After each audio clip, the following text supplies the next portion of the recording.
Hello and welcome back to Legend of the GLORIO Heroes. You're listening to episode 30, the Big 3-0. The big 3-0 and the end of season 3. Yes, that's the yes. As my co-host so correctly alluded to, that's what you all know what this means. It means it's time for another season recap podcast.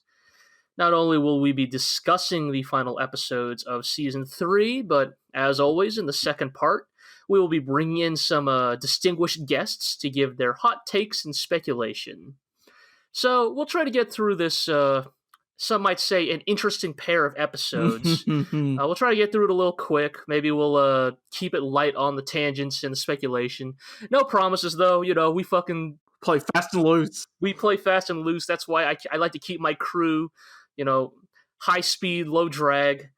As always, I'm your host, G, and with me, as always, still struggling to reinvent and define his social brand, is my co-host, Iro. As always, yup. You gotta keep with the times, man. I can't just say the same thing over and over again every single podcast. It gets really boring after a while.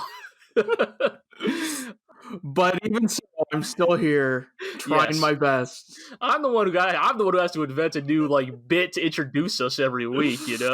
I've run out of the nautical terms I can use to describe us. But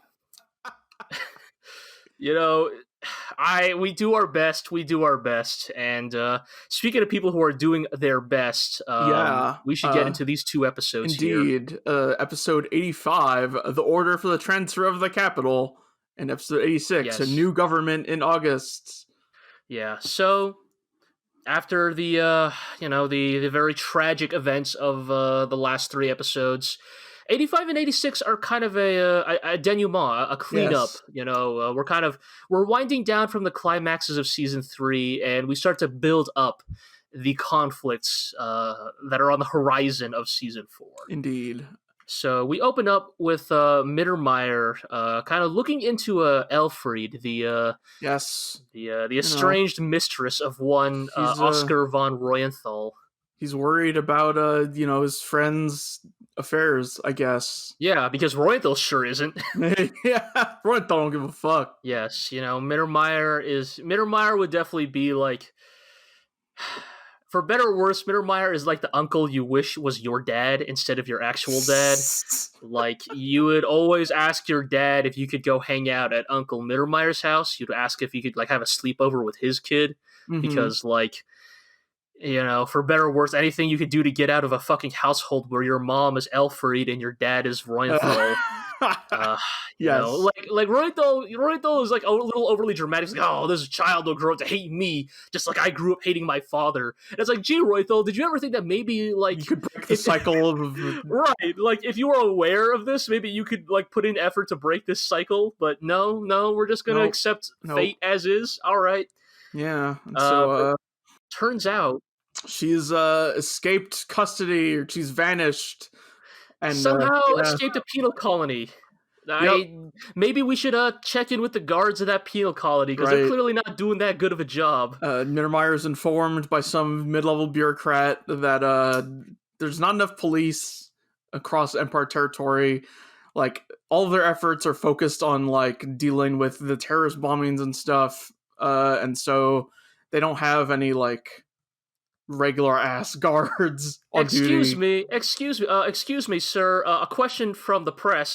Looking at my notes here, it says that the Galactic Empire owns roughly 99.75% of the galaxy. How do you not have enough police? You're an autocratic empire? How many millions of soldiers were put on let's kill Yang Wenli duty? Is a good question. Good point. Yes. How much? In the same ways that the FPA themselves experienced a shortage of talented individuals during their wars with the Empire, are we in a similar situation where the Empire is oh shit? We recruited all of our soldiers to go fight Yang Wenli, so we don't have that many civilian police left. Indeed, I think that is the case. oops, we hired them all and we assigned them to Heydrich Lang instead. Right. Because like it's weird. It's like I don't mean to get into it too much, but it feels weird that like for as like competent and as like fucking like as much of an iron fist as Reinhard supposedly holds on the Empire, I feel like it is moments like these that actually expose like the structural weaknesses of a government that relies on a single person. Where it's like, where are the police? Like, where are the people to deal with this? Like, where is Kessler? Like, Right. Even Kessler's military police, which, yeah, it's like of course, where, like, such a military-focused organization as the yeah. Empire, like, yeah, the military police is probably doing just fine. They're Right, but the probably civilian police is right. like, yeah, it's or like it's like, do you even have a counterterrorism like division? You know, like do you have like is there a SWAT in the world of the Empire? Like is SWAT just Empire SWAT. like is Empire SWAT just the dudes in power armor? Is that just what it is? Just have the cravats on their Yeah. they come in wearing 19th century suits and But yeah, so turns out yes, Elfried has gone missing. You know, due to the yes, as you said, the kind of the manpower shortages that have been happening. Reinhard returns to Fazan. The terrorists are captured, and it turns out they are captured thanks to the coordinated efforts of one Heydrich Lang. I mean, it's his job. Let's be real. That is it his is job. literally his job. Yes, so like good job, I guess, Lang. He gets promoted to Vice Minister of Internal Affairs. He not only does he get promoted, but he's handed a sack of coins, which again is very funny to me. Just right. like it's not a check, it's not a credit, it's right. it's a bag of gold coins. Like like for all like as advanced as the Empire is, like as one of our commenters rightfully pointed out, like you know you can tell how advanced the Empire is technologically because you know they did invent stuff like the FPA never built their own Iserlohn or Geiersberg, and like you know they never built their freaking warp drives, and they never invented like ships that could land in like the atmosphere. But also apparently their primary currency is still like physical minted coinage. Like my guy, that's not a sack of bills, that's a sack of coins. Right. I can tell. Like that's hey, I mean FPA got paper money. We saw it in my Conquest of the Stars. Yang Wenli ripped that bill in half. Well, not only that, but we know that they have credit because he gave the fucking Fazan credit card to Julian all those episodes ago. So like okay, actually, does that no? That was a Fazan credit card. So does that imply that of the three like galactic factions in Legend of the Galactic Heroes, the FBA uses paper money, Fazan uses credit, and the Empire uses coins? It's like a fucking Fallout New Vegas scenario where NCR's bills, Caesar's Legion has like denarii, and then regular ass people use caps. Yeah, it's so funny to me that the visual image of like they hand him a scroll to like notify his like promotion, and along with the scroll is just a fucking like not even a little like this is a big sack of coins, like this sack of coins you'd see in like a Tom and Jerry cartoon, like a dollar sign on it. Right. Yeah, like there's like this kind of sack of coins you'd see like being robbed from like an old timey bank in an old cartoon. But anyways, so Lang gets promoted, but they say he donates all of that money to welfare on Fazan. Yes, and that while everyone was like, that's obviously hypocrisy coming out of motherfucking Heydrich Lang. Right, like obviously this is a PR play. Narrator says that he's ever since he became a small-time bureaucrat, he'd been donating part of his salary to charity and educational stuff, and specifically anonymously. Yes. So, like, you know, I guess it's like one of those things where it's like I am forced to recognize that this is maybe the one good thing Heydrich Lang does. I will still point out this is the same man that gave a speech in season 2 about how actually democracy is the real fascism. So it's very hard for me to the commons. Right, so it is very hard for me to square those two things together, but I will recognize that yes. If you donate anonymously, then like I cannot like accuse you of just doing it as a PR play. But doesn't matter because Heydrich Lang displays plenty of other assholish behavior in this episode to make up for it. But first we get the funerals of various people who died over the past few weeks. like Right, like Steinmetz, Silverburst as well as the the admirals. yes, the admirals. We get another great zinger from Bittenfield, where Bittenfield says that jerk Oberstein should just coordinate funerals from now on, Yes. which is very good. We also find out that in the wake of all this news that Lutz is getting married. Gosh, I wonder who too. Right. I love this. I love this. I love this exchange because Lutz asks like his like second in command or like his adjutant, like, "Can you guess who?" And like the adjutant's like, "It's the hot nurse, right?" And Lutz is like, "How'd you guess?" And it's like, It's a great Lutz, like please. 10-second bit, or yeah, after he's like, "How'd you guess? How'd you know?" That the soldier just kind of like stops in his Yeah. tracks and is just like, "Are you kidding me right now?" And it's like, it's like you can just tell that like it's like, sir, everybody knows this. Like nobody like it's like that vibe of like even if they didn't say it out loud, it's like Lutz, like Admiral Lutz, you haven't spoken to a woman in like 15 years or something. It's like of course we know like who you married. Mhm. After that, we kind of get the admirals hanging out again. Mittermeier, of course, being the very good, very nice Good guy boy. he is, gives up a toast to Steinmetz, Fahrenheit, and of course Yang Wenli. Of course.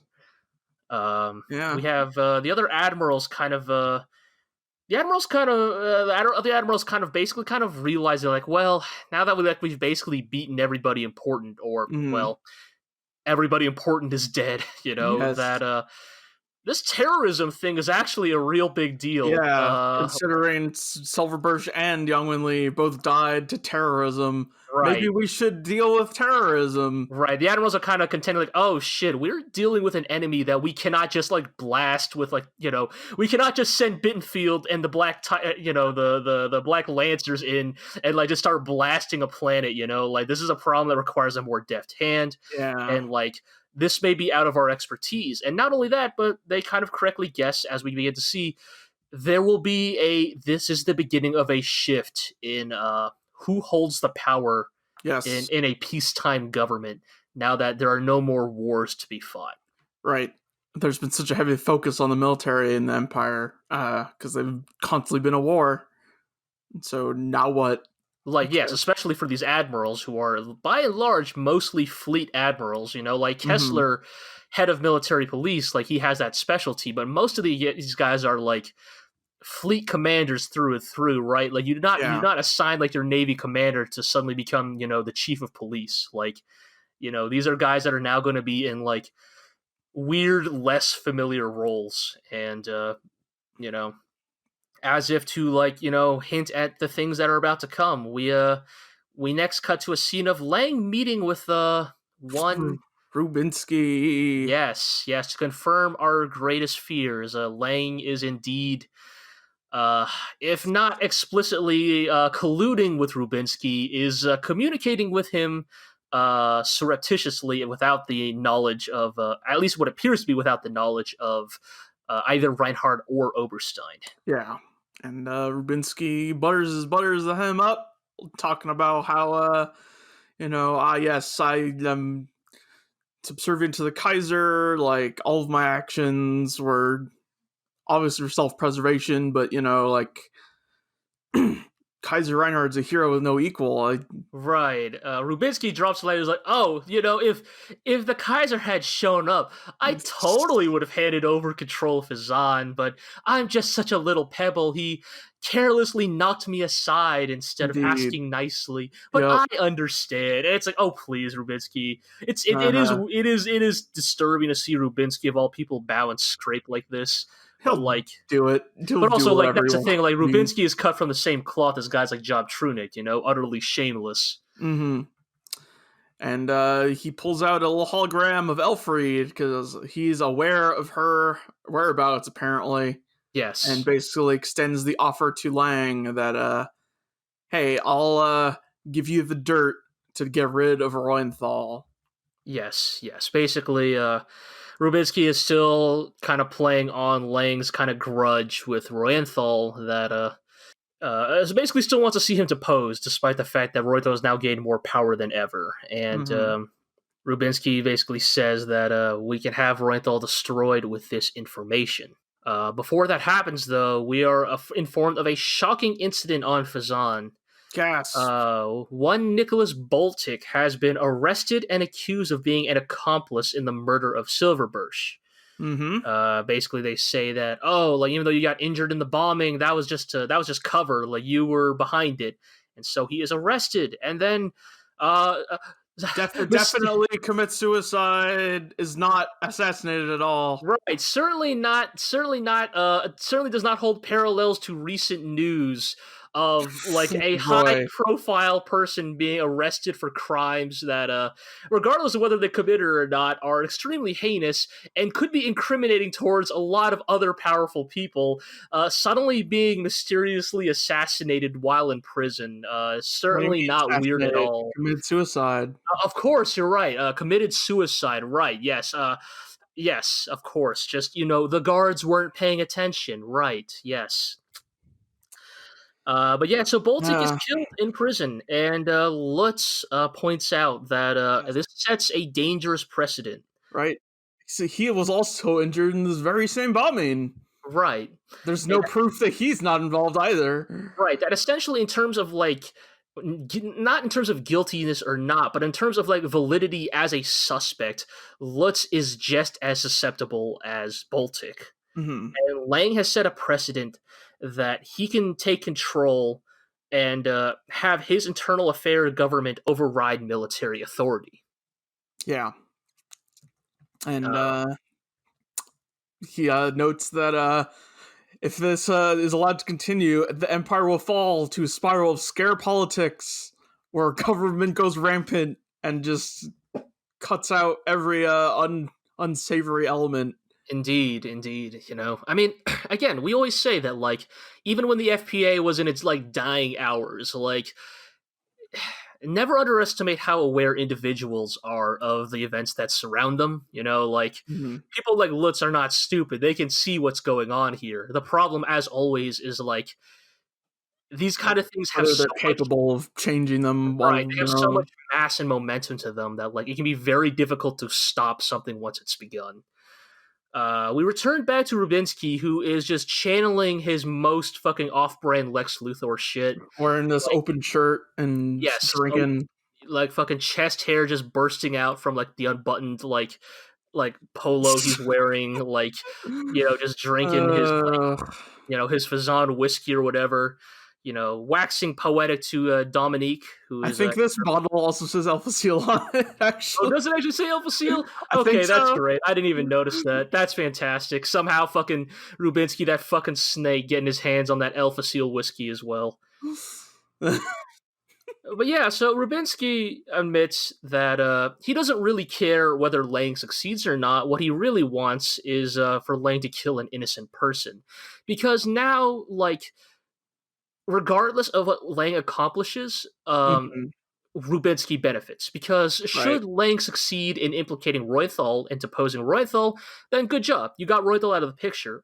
But should Lang fail and an internal inquiry be, like, targeted towards him, eventually it's going to be found out that he had Boltic assassinated, and his career is also ruined. So either way, Rubinsky takes a piece off of Reinhardt's table. Yep, he wins either way. Indeed. With that taken care of, Dominique is basically just like, she's kind of taking this kind of... Boy, you're sure a snake. You're sure a snake, Rubinsky. Yeah, she's kind of started taking this weird, like, subversive tone against Rubinsky. Like, I mean, we have seen this ever since Rupert's death. Like, it's hard to tell if Dominique actually cared for Rupert, but one way or another, Dominique... Either way, she was just not really okay with him being shot up. I think, for better or worse, I think it's just that Dominic is beginning to become very aware of, like, Rubinsky's very, like, moral, like, morally ambiguous to not even begin to describe Rubinsky's methods, but, like, you know what I mean. Like, there's probably, like, Dominic once upon a time, like, well, Rubinsky's a powerful man doing what needs to be done, but now she's like, oh, he's just doing some really ratchet shit here. But also, I don't know how altruistic Dominique is, because there are some things she does in these next couple of scenes that also throw her motivations into question. She heads to another room where it's revealed that they have Elfried and her child. I also want to point out, real quick, so this scene, they're back in Rubinsky's, like, mountain cabin. Right. But the scene in which he was meeting with Lang was in like some kind of fucking supervillain underwater That's base. right. It Like, was. how many, like, was that Lang's base or was that Rubinsky's? Like, how many hidden bases does Rubinsky have? I mean, Like, dude was the Lancashire Fazan. I'm sure he's got plenty of I weird. know, but it's just like, was that like on the same planet? Like, is he still a Fazan? Is he like, hang on, I gotta leave my mountain cabin. I'm meeting with a client at my fucking underwater base. Like, where Considering his is office this? had a back cave, like Yeah, it's just Rubinsky is so much sometimes, but yes. indeed. So Dominique visits Alfred. Basically, blah blah blah. Like Dominique is basically saying, "I can help you if you help me." And like, Mhm. it's hard to tell if Dominique is doing this as an agent of Rubinsky or if Dominique has her own plans for how she plans to manipulate Alfred Yeah, to her own means. But afterwards, Dominic returns, and we see, for the first time in this show, yeah. Rubinsky showing weakness. Yes, he's freaking out on the couch. Apparently, he's having seizures. Yes, and He's apparently this has not been the tinctured first with time. drugs to not have them. Yes, yes. We find out that Rubinsky has been suffering from chronic seizures, and the occurrences have been slowly becoming more and more frequent as of late. And I do have to like my thought instantly here was that Dominique is somehow involved in this, maybe secretly poisoning him. yes, because you notice a specific detail. Right. So earlier when they're drinking, Rubinsky's enjoying his fancy whiskey, and but Dominique, we get like a shot of Dominique's glass, which is full, but and like has condensation all over it, which means she has not been drinking any of it. It's just sitting Yes, there. So I was and like, oh, she put something in this. yeah. Like, Like I think that's a good thing to point out. And I think only someone of only of your alcoholic caliber could have noticed such a wow, detail. wow, What I'm wow. just saying, the master of drinking, Iro, would of course recognize such a detail. Like this is why you're on the podcast, because a fool like me would have not paid any attention to it. But someone like your eye for the details, especially when it comes to alcoholism, Ugh. would have correctly guessed, aha, yes, this person hasn't been drinking. Because I think that someone who drinks a lot would also know what it looks like to not drink a lot, right? So good Sure, good job on whatever. the top tier analysis Calling me there. out. What? No, I'm complimenting you. Great. I didn't notice that. Only you did. I would have like fucking just glossed over that scene.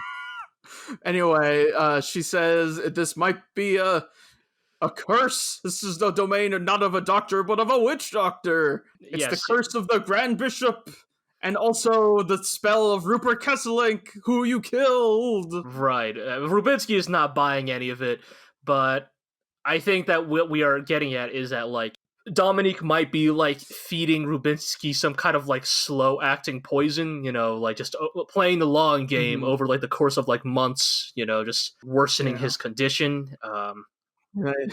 He's like, man, the Grand Bishop might actually be able to curse people. I hear Kaiser Reinhard hasn't been doing well Yes, either. I was going to save this for the second part of the podcast, but I want to point out that my speculation was correct, and that like or my speculation is that Reinhard is sickly. We don't know if that's actually confirmed or not. But what we are now recognizing is that even in universe, people are recognizing that Yes. Reinhard is not as healthy as he seems. Like if even someone like Rubinsky is beginning to hear like rumors of Reinhard's health, like I think we can recognize Hmm. that this is like an accepted, like tangible, like point that is being debated in universe. And but Yes. also, yes. So like Dominic mentions the bishop, and now I'm beginning to wonder if like I don't know who Dominique is working for here. Like maybe she is an agent of the Earth Bishop, but like, or maybe she's just an agent of her own ends. I don't. I guess that's the thing, right? Like because Hmm. Dominique is only ever seen with either Rupert or Rubinsky. It's hard to really tell like Yeah.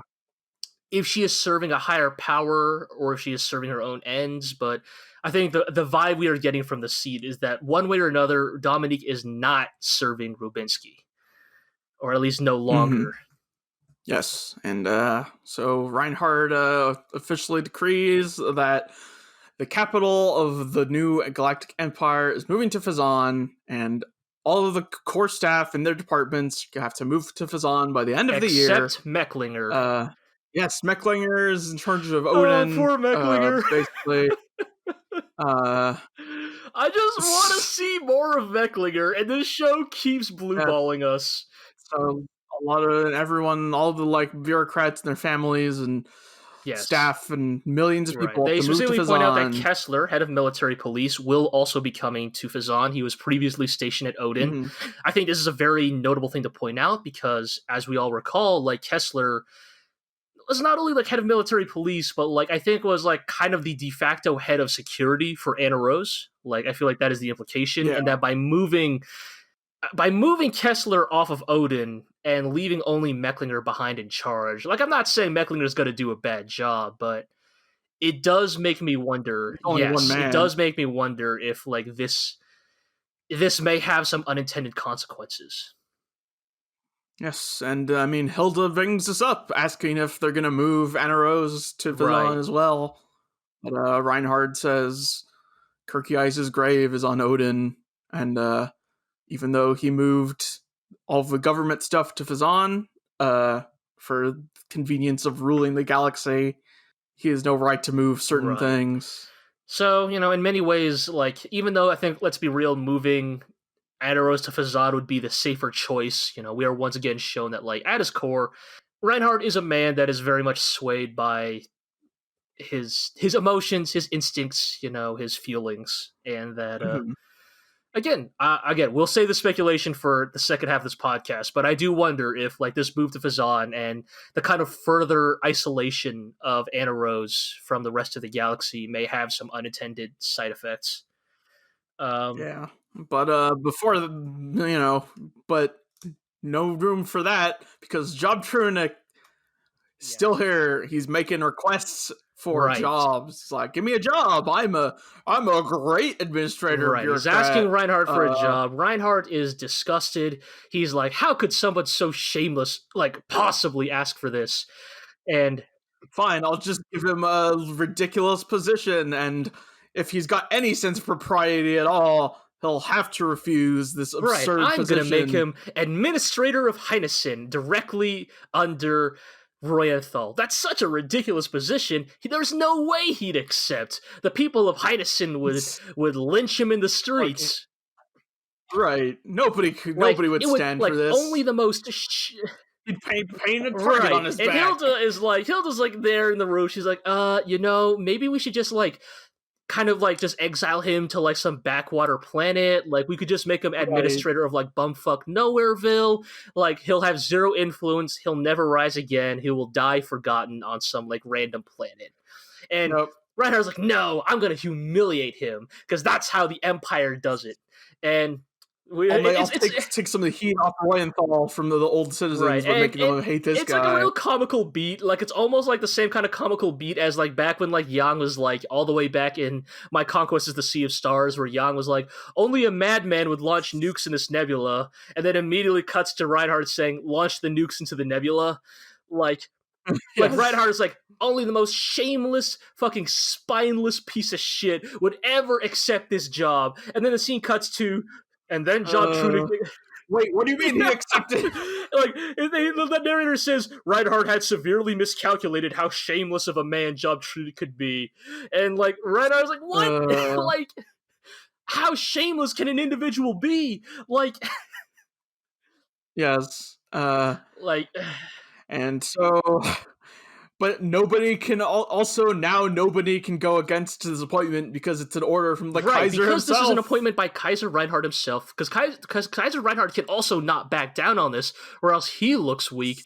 So like he has to push it forward, and now all of his subordinates, like Mittermeier, is like literally like, this doesn't seem right. But if the Kaiser says so, he also suspects that Job likely has some plan to defame Roythal, and that Yes. meanwhile Oberstein kind of looks at the. You can tell that even Oberstein, like Oberstein being Oberstein, kind of like sighs at this like appointment, but he's like, well, we could still use this. He Yeah. tells Ferner that we'll just use Trunic to basically smoke out the rest of the Empire dissidents. Like, for better or worse, a guy like Mhm. Job Trunic is definitely going to be in collusion with like Earth Cult and terrorists and all kinds of like subversive elements on Heinesen, and we can kind of use him as a lightning rod for those elements. Meanwhile, Ferner kind of walks Indeed. away, kind of wondering to himself, similar to Lutz, boy, we sure are talking about a lot of purging in this new For government. sure getting rid of a bunch of people. What happens when all of the quote unquote dangerous people are Right, disposed like of? might all of this like internal purging have some unintended consequences? Oh well. And then the Oh scene we finally well. get this ridiculous flashback, the most Yes. fucking ridiculous Empire ass thing you can imagine. It's a scene we flash back to Reinhard's childhood. We find out that kid Reinhard was afraid of the dark. He's screaming for No. Anna Rose. Sister, help me with Yes, the Anna dark. Rose finds Reinhard and she gives him a very nice speech about how, because you're blonde haired, you always have your light with you. You will never be a. Your glorious Aryan features will light That's the basically way. what it is. Like, it's some real. I got it, it's a little fucked up. But yeah, she was basically saying that, yes, because you are white and blonde, like, you will always be the light in the darkness. And I'm like, all right, Anna Rose, like, Who needs a flashlight if you could just tie Reinhard to a stick and float him in right. front of It's you? very much like, I mean, I know that's not Anna Rose's intention, but it's some real fucking like, don't worry about life being hard. You're white, and it's like, all right, Anna Rose, like, this is a very poetic way to spin white privilege, but you do you. Oh boy. But Okay. yes, so Reinhardt kind of takes it to heart. His hair starts glowing, fucking Super Saiyan style. I wonder if this is stock footage from Golden Yeah, Wings. I would not be surprised. It feels very much like very flowery, very like there is a foppish elegance to this scene that is like kind of betrays the Yes, usual more grounded nature of the regular OVA. But indeed. anyways, Reinhardt basically uses this flashback to kind of like hammer the point of like, man, Anna Rose was always there for me, and then like when she got like kidnapped by the Kaiser, like I wasn't there for her or something, and like And yep. and Yeah, and we end on that slightly bizarre yes. note and move into episode 86, the last episode of Yeah, season so we 3. find out that it is now July. Joy! Kaiser's Yay! basically begun to complete the transfer of all of Odin's kind of assets to Fazan. The news has reached Yep, Iserlohn. Uh, mhm, and get this whole conversation between Julian and Kazano about how now that the Empire controls all space, basically, like, there's really no point in them going after He's alone. It's lost all strategic value because it's no longer a choke right. point uh, between the two I halves of the mean, galaxy. let's be real here. This is something we've been saying since the start of season 3. Like, since the start of season 3, Iserlohn has lost its strategic value. Like, the only reason Reinhardt went to war, on Iserlohn is because of Yang Right. Wenli. And Julian basically recognizes a few very key important facts about their like highly contentious strategic situation. And that is that A, without Yang, Reinhardt has lost his motivation for conquering Iserlohn. At the end of the day, Reinhardt is a man ruled by his emotions. Like, in many ways, Reinhardt never needed to fight Yang and Iserlohn to begin with, but now that Yang is gone, Mm-hmm. Reinhardt has lost even that reasoning. Julian recognizes B, yes, Iserlohn has lost its strategic value because, if you imagine like the shape of the Galactic Heroes galaxy as like a donut, and like, you know, like Heinesen and Odin are on like west and east on opposite Opposite sides, and sides, like yeah. Fazan is north, or actually no, Iserlohn is north, so Fazan is south. Galactic North. and Iserlohn was Galactic North. Like without now that like they control Fazan, and Fazan is the new center. Now Iserlohn is the opposite side of the. Now Iserlohn is the new opposite end of the galaxy, and as a result, like there is like no reason for Odin to pass through to Heinesen because at the end of the day, they'll be going to Fazan first. And finally, Julian recognizes one more key thing, and that is that it's something he is echoing Yang here, and he's saying that before the thing that gives Iserlohn its strategic value is when the opposite exits of Iserlohn are being held by different factions, and that should the Empire ever split in such a fashion, Iserlohn will regain its strategic value, and that this is and that they must this is an prepare for eventuality this they must time. prepare for. You know, I mean, they do not know if like, look, this might happen in like a year, 5 years, like 50 years, but eventually, like, Yeah. no matter how great of a ruler Reinhard is, the Empire will fracture. And like one side or another is going to all of a sudden be knocking at Iserlohn's doorstep, either as a friend or as a foe, and we will need to be ready. We are told that once the desertion has finished, that less than 1 million personnel remain at Iserlohn. And to Yep. And it's about 2 to 1 yes, men yes, to women. to make matters and worse, most of the women are yes, already married yes, with to make matters families. worse, Iserlohn does not have a reliable way to replenish its population, so to Right. speak. So like which is important not because Poplin wants to bang a lot of ladies, but mostly because if they do need to spend a long time waiting for Iserlohn to become strategically important again, like they need to keep it staffed, and if they're their own weird sovereign little corner, they need to be able to replenish the Right, with the population. loss of yes, because also with the loss of Alpha Seal, like the Iserlohn is truly isolated. They have no like they effectively have no civilian government. I think we mentioned this last time. Like Frederica may be the Right. new civilian government leadership of the of the what remains of the FPA, but realistically, she is the king of nothing. Like there is no civilian government. You know, Yeah. the civilian population, the entire civilian population of Iserlohn is basically represented exclusively by Kazelnu's family.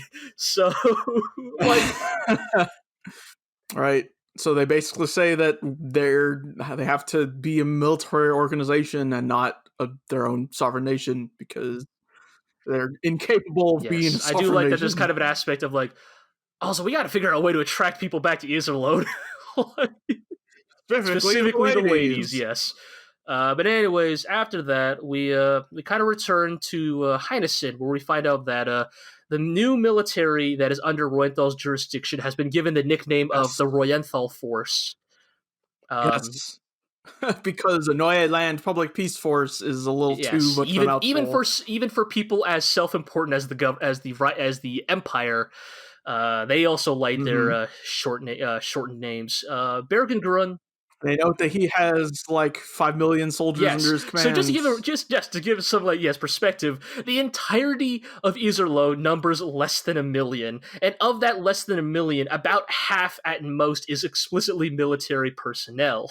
Meanwhile, Roythal commands 5 million on his own, and we find out that we find out that he starts to make some new military appointments for his newly minted force. Yes. We find out that Bergengrun, the kind of former Kirkey's subordinate, who still has a bone to pick with Oberstein, is assigned to Inspector General.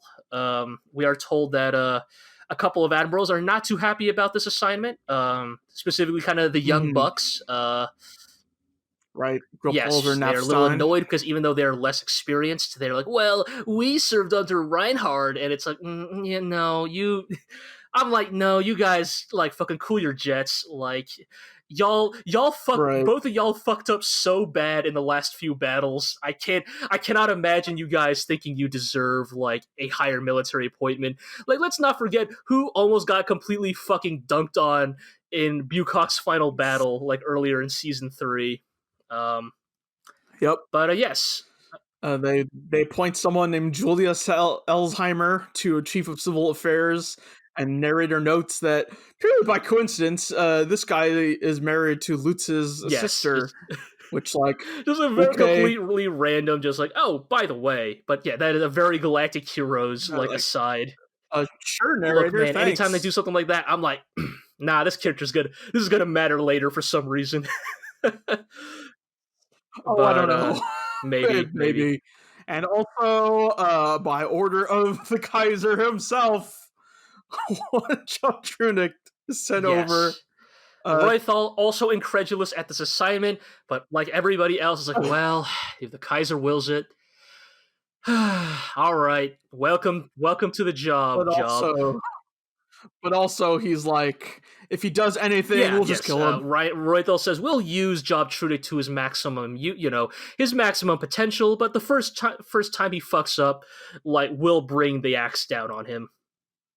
Not even fire him, Yes, just execute. Roenthal then is notified that the Iserlohn deserters are arriving on Heinesen and that they kind of need to figure out what to do. Roenthal, It's a pretty I mean, here's reasonable the thing. stand. Roenthal is not a nice man, but I think he's a fairly reasonable man. Like, regardless, or the way I would put it is, like, regardless of Roenthal's own personal feelings on these deserters, like, even if Roenthal himself actually wanted to execute these deserters, if Roenthal He knew he would also know it's a bad idea. Roythall's the kind of guy where he is ruthless, but he's also and pragmatic, but he's also like fairly rational about like when to apply those traits and when to like do the like smarter thing. And so Roythal offers amnesty to all the Iserlohn defectors. However, high-ranking officers must be registered to a database essentially. And in that database, and the highest ranks must have to like be fingerprinted and all that, and like renew registration regularly. Basically, keeping tabs on them. And in that list, Roythal finds one Vice Admiral Murai. Yeah, and how odd that such a high up staff member would defect. Yes, Roythal being Roythal, kind of like he immediately recognizes that, okay, a guy like Murai does not actually defect because he's lost faith in the cause. Like, a man like Murai defects because there's something to be gained from this. However, Roythal arrives at a different conclusion. He suspects that Murai defects because he might be an agent in similar, like, acting as an agent. Yeah. Right, he might be acting as an agent similar to Ansbach, that like he kind of flashes back to like, the attempted assassination of Reinhard, and he's like, somebody who defects like this has a goal and we should keep a close eye on them. Now, whether that actually amounts to anything or not, remains to be seen. But for now, the idea is that I do like it as just like, because we know what Murai's intentions were from seeing those scenes earlier, but logically, there's no way Roenthal would know that, and he like considering the information he has access to, he's taking totally rational I think this steps. is what we've always said we've loved about this show is like, even though Roenthal technically arrives at an incorrect conclusion, he arrives at it for rational reasons based on the information he has. These are reasonable things to do to Murai for better or worse. And afterwards, we kind of Roythal has one. Despite we joke about how bad at PR Roythal is, Roythal has one last PR move in his back pocket, and that is, as the new kind of like official administrator to Noye Land, he officially recognizes and praises, memorializes Yang Wenli. Holds a fancy service and everything. Officially recognizes the actions of Yang Wenli, essentially say that this man was not a criminal, he was a hero, a patriot, blah, blah, blah. Like, however, Roythal being Roythal, he mainly does this because he suspects that, like, by doing this, he gets to position himself as, like, oh yeah, I was a friend of Yang Wenli, and I respected him, but also has the knock-on effect of that any FPA resentment that might be held towards like the death of Yang Wenli will now be aimed at the deserters instead, because now Roythal has effectively set up a social condition in which anybody who is mad about Yang's death can now aim it at, hey, how about you fucking deserter guys, like who like fucking abandoned Yang Wenli in his time of need? Fuck you guys. Instead of the real person they should be aiming their. There's no need for him to like persecute the deserters when they'll do it themselves. Finally, And yeah, on Heinesen, we get the old yes, trio, the Undubious yes, of squad, Boris Konev yes, and and company, company, yes, the other two guys. Marinesk and Carrie Cobra Yes, Willock. yes. I'm amazed you could still remember their names, but yes. I've got a All screenshot right, right all here. right. Anyways, yes. So they're just like walking around on the streets of Heineken, like, and Yeah, just they hang it, by man. sheer coincidence see a bald man crossing the street. And I guess Konev is a fucking Yeah, master fucking tracker or something because he's like, wait a minute, that guy, I've seen that bald head before. That's the bald head of de Villiers, the fucking or like the one of the bishops of the Earth right. cult. And Yeah, when the higher ups actually, considering the Grand Bishop appears to have been crushed, De Villiers might be the head of Villiers the Earth might Cult actually, yes, now. that's a good point. He might actually be the de facto leader of the Earth cult. And so Konev kind of follows them, and they tread de Villiers to the household of one Job Trunit. And kind of Konev comments that things are about to get Yeah. interesting on Heineken. I Yep. We've known for many, many, many episodes that Tritic's been in bed Yes, with the I Earth Cult, I cannot help so but chuckle that like Konev recognizes this, but then makes like no comment about like, oh, maybe we should tell the authorities. He's just like, nah, let these fuckers like, right, let tear these down the fuckers tear each Empire. other apart. Fuck them. Like, so yes. After that, we kind of finally return back to Iserlohn. We find out that Julian Yes. has begun recording his own star log.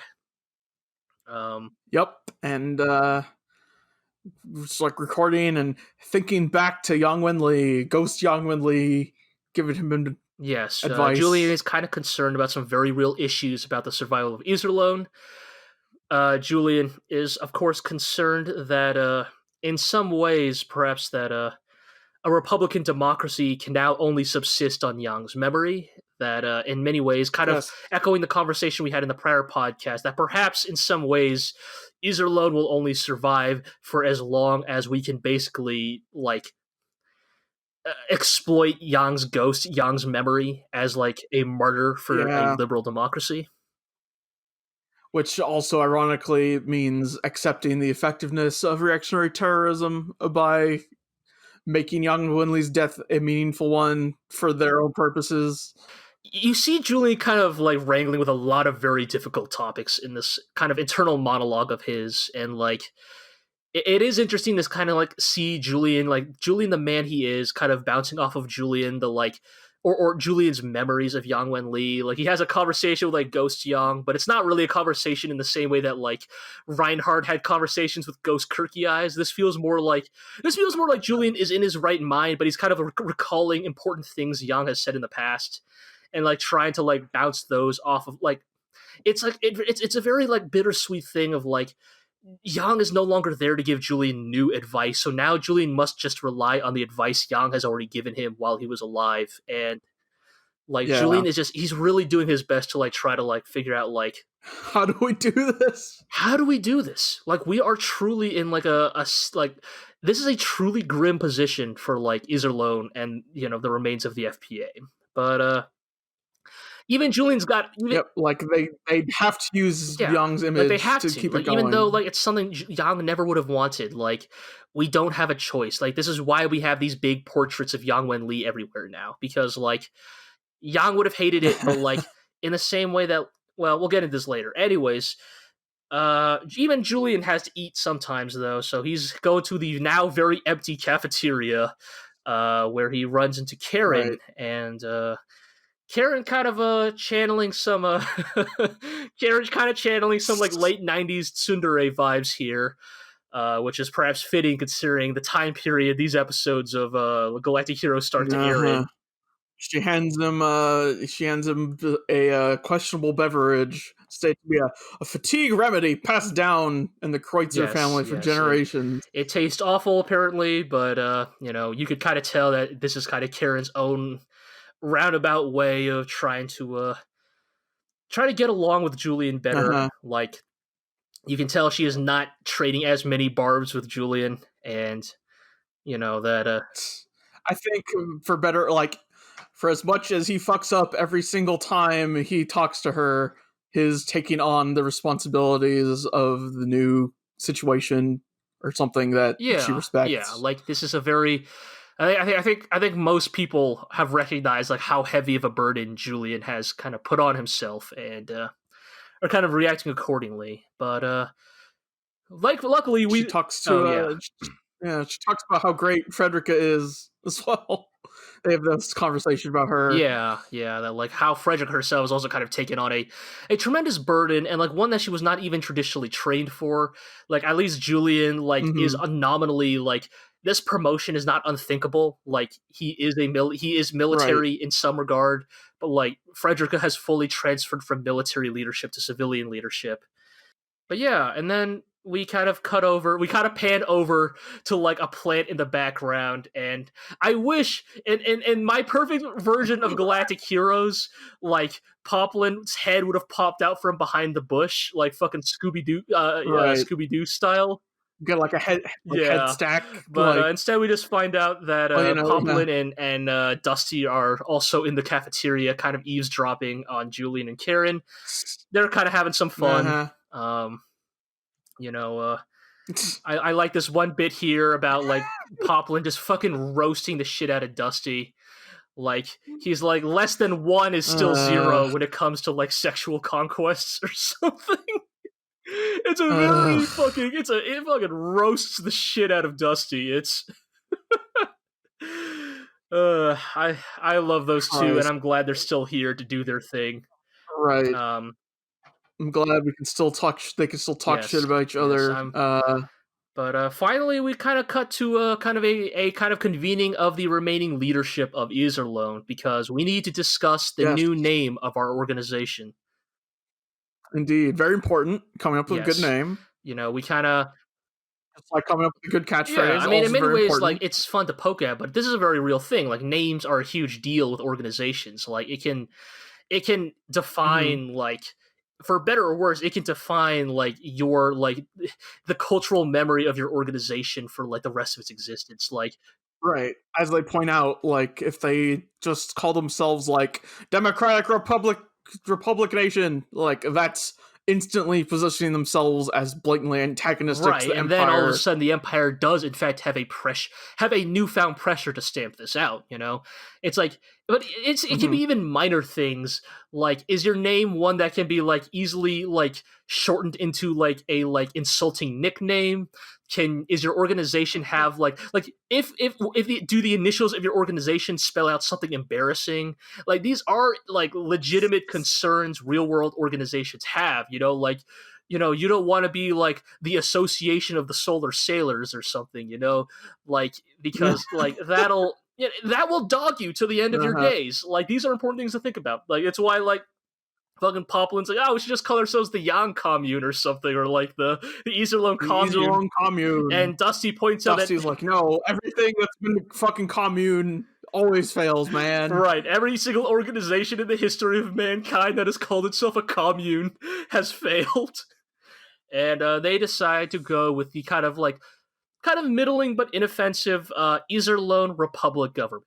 I think this is a good, Yep. solid, like, it denotes the location. It denotes that they are indeed a civil government and not a military organization, and that they are a republic, but not explicitly a democracy. And, like, as a result, like, they kind of point out that this is a name that, like, positions themselves in opposition to the empire, but not in a way that like is necessarily ideological, but more like political. And like while they are indeed opposed to Reinhard, like ideologically, they need to go with a name that does not like explicitly insult him or his government, basically.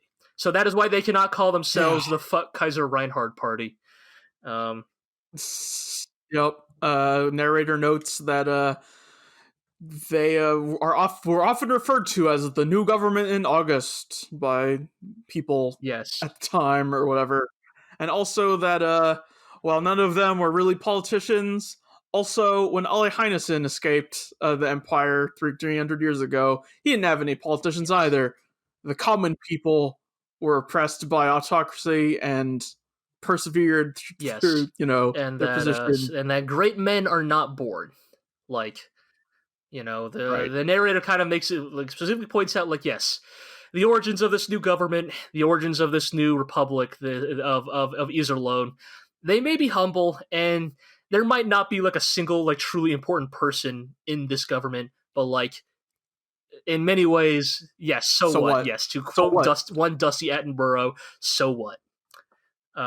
Frederica gives a speech. They basically says that like thank you all who have stayed here with us. Like we got a tough road ahead of us, and I will be depending on your efforts, and I hope that someday you know I will be able to thank you once again for what you have done. Oh, for keeping the seed of Right. democracy alive. And thankfully, we got Poplin and Dusty there to be the hype men for the Republic government, because they just start hooting and hollering, which gets everybody else kind of get going. Fucking one, once again, Poplin echoing his own preferred slogan for their new government: "Die Kaiser Reinhard" or "Fuck the Kaiser." Everybody starts Yep. breaking into And, the FPA. FPA anthem. The fucking FPA anthem, which like last heard was supporting like Job Trunick's terrible Yes, but like warmongering. it very much is Like, an interesting shift, because like you can tell like this time around, like this anthem is being sung by people who truly believe in that anthem. Like they truly believe in right. what Yang Wenli was fighting for, and like because in many ways, like you just know that Yang Wenli would have hated people singing the national anthem in his Oh, honor, yeah. but like at the same time, it's like you got to let the people have this, like because like what they're Mhm. doing here, it's more about the intent, and their heart is here, and their heart's in the right place. They're here to like sing in support of like the memory of Yang Wenli, and sing to the future of a liberal democracy. They're singing for their ideals of democracy, not for the name of the Free Yes, Science and that Alliance. in the end, the narrator points out that the Galactic Empire's total population numbers 40 billion versus the less than a million um, at Iserlohn. Uh-huh. And that if one were to do the math, that Iserlohn and the true supporters of a true democracy number in less than one out of like 140,000th of a percent. One out of 425,000. 425,000.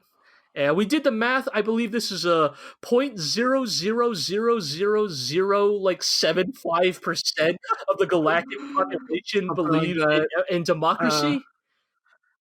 Yeah, but Humble beginnings. the Loam Grand Dynasty has not fully unified No, they the have not. galaxy. There is but a tiny fraction left. But And with that, we end season 3 of Legend of the Galactic Heroes. yes, and it's a hell of a way to cap off this season, But I think in many ways this is what this show has always done with its like kind of season finales. Their last couple of episodes have always kind of been more of a denouement, a cleanup. The climax always tends to happen a few episodes prior.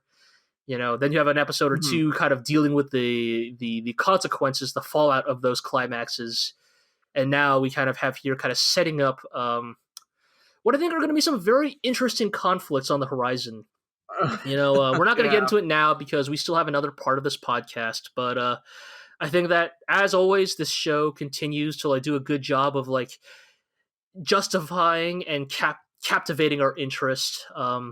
I will say, and again, maybe I'll save the majority of this conversation for the next part. I do have my worries. Like, I do fear that with the loss of Yang Wenli, I fear that we're gonna like the focus is going to skew more and more into the Empire's favor in season 4. I suspect that's going to be the case. I think that would be a shame. I think that like I truly think that Julian deserves a whole fucking season just to like him like coming to terms with the burdens of leadership, but I know we're probably not going to get that, and that's a shame. But like we joke, but like we were joking like earlier in this season, but now I truly feel like at the end of season 3, man, I think this OVA actually needed more episodes. Maybe, yeah. Like, I legitimately think that, like, maybe 110 episodes might not be enough to cover the entirety of the story that this show is trying to tell us. But, that it is the story we have. And so I think on that note, we're gonna close up for this part of the podcast. We're gonna take a break, and then when you guys come back, we're gonna have a couple of other guests with us to kind of discuss kind of our thoughts about season 3, our baseless speculation about what's to come, maybe some more fun topics to lighten the mood. So until then, we will see you guys in just a moment.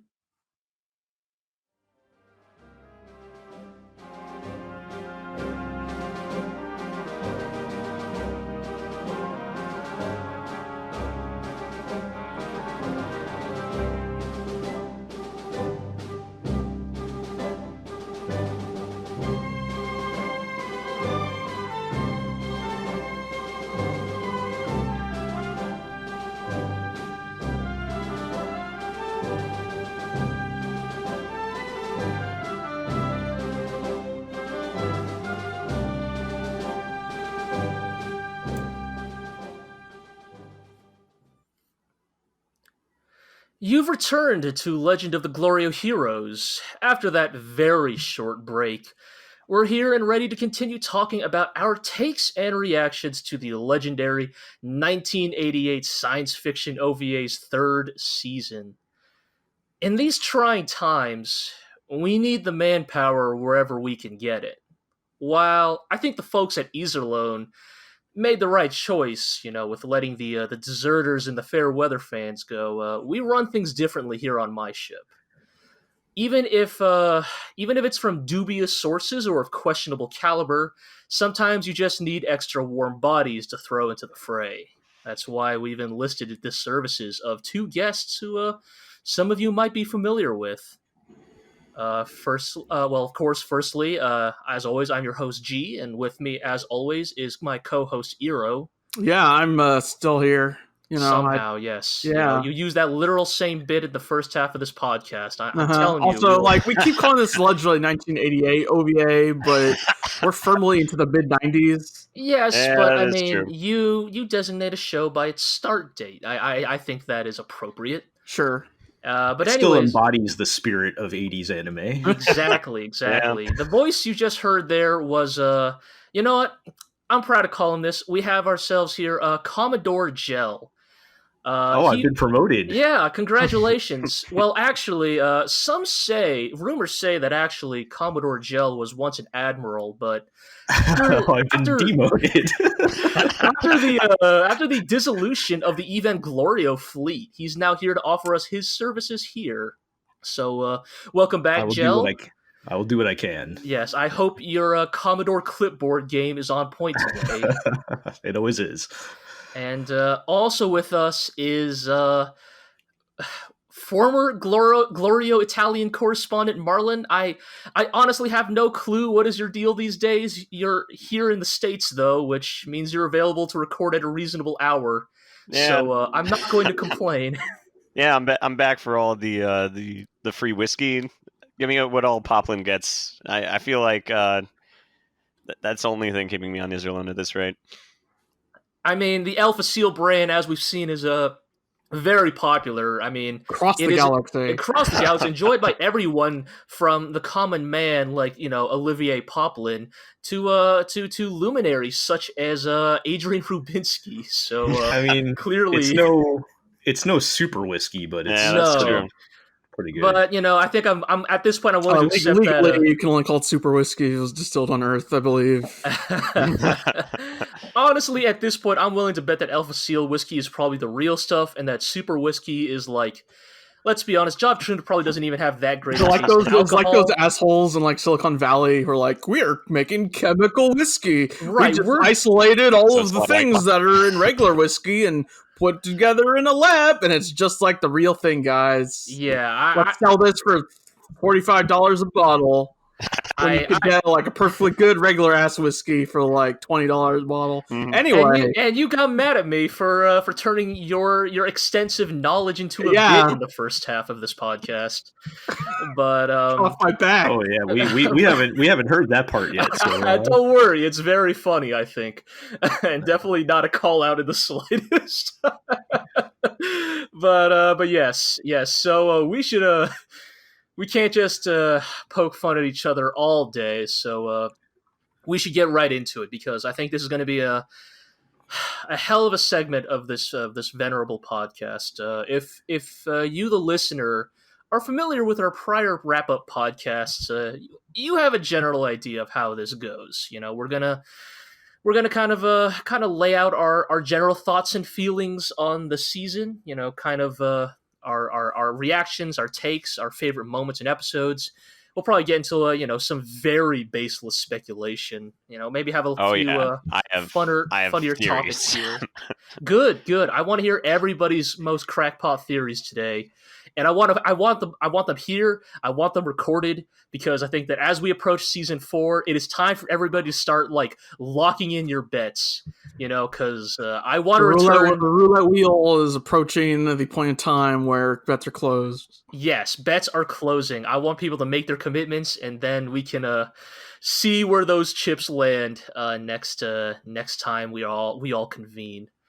But yeah, so I guess we should just get to kind of the first topic, the first big topic we kind of have here on our list, which we should just get this out of the way, shall we? I think that despite I think we've all had fun watching Legend of the Galactic Heroes, but I think this season kind of ended on a real dour note, and I think all of us here are here because I think we all have something to say. We all have something we want to mention about our celebration of the life and times of Yang Wenli.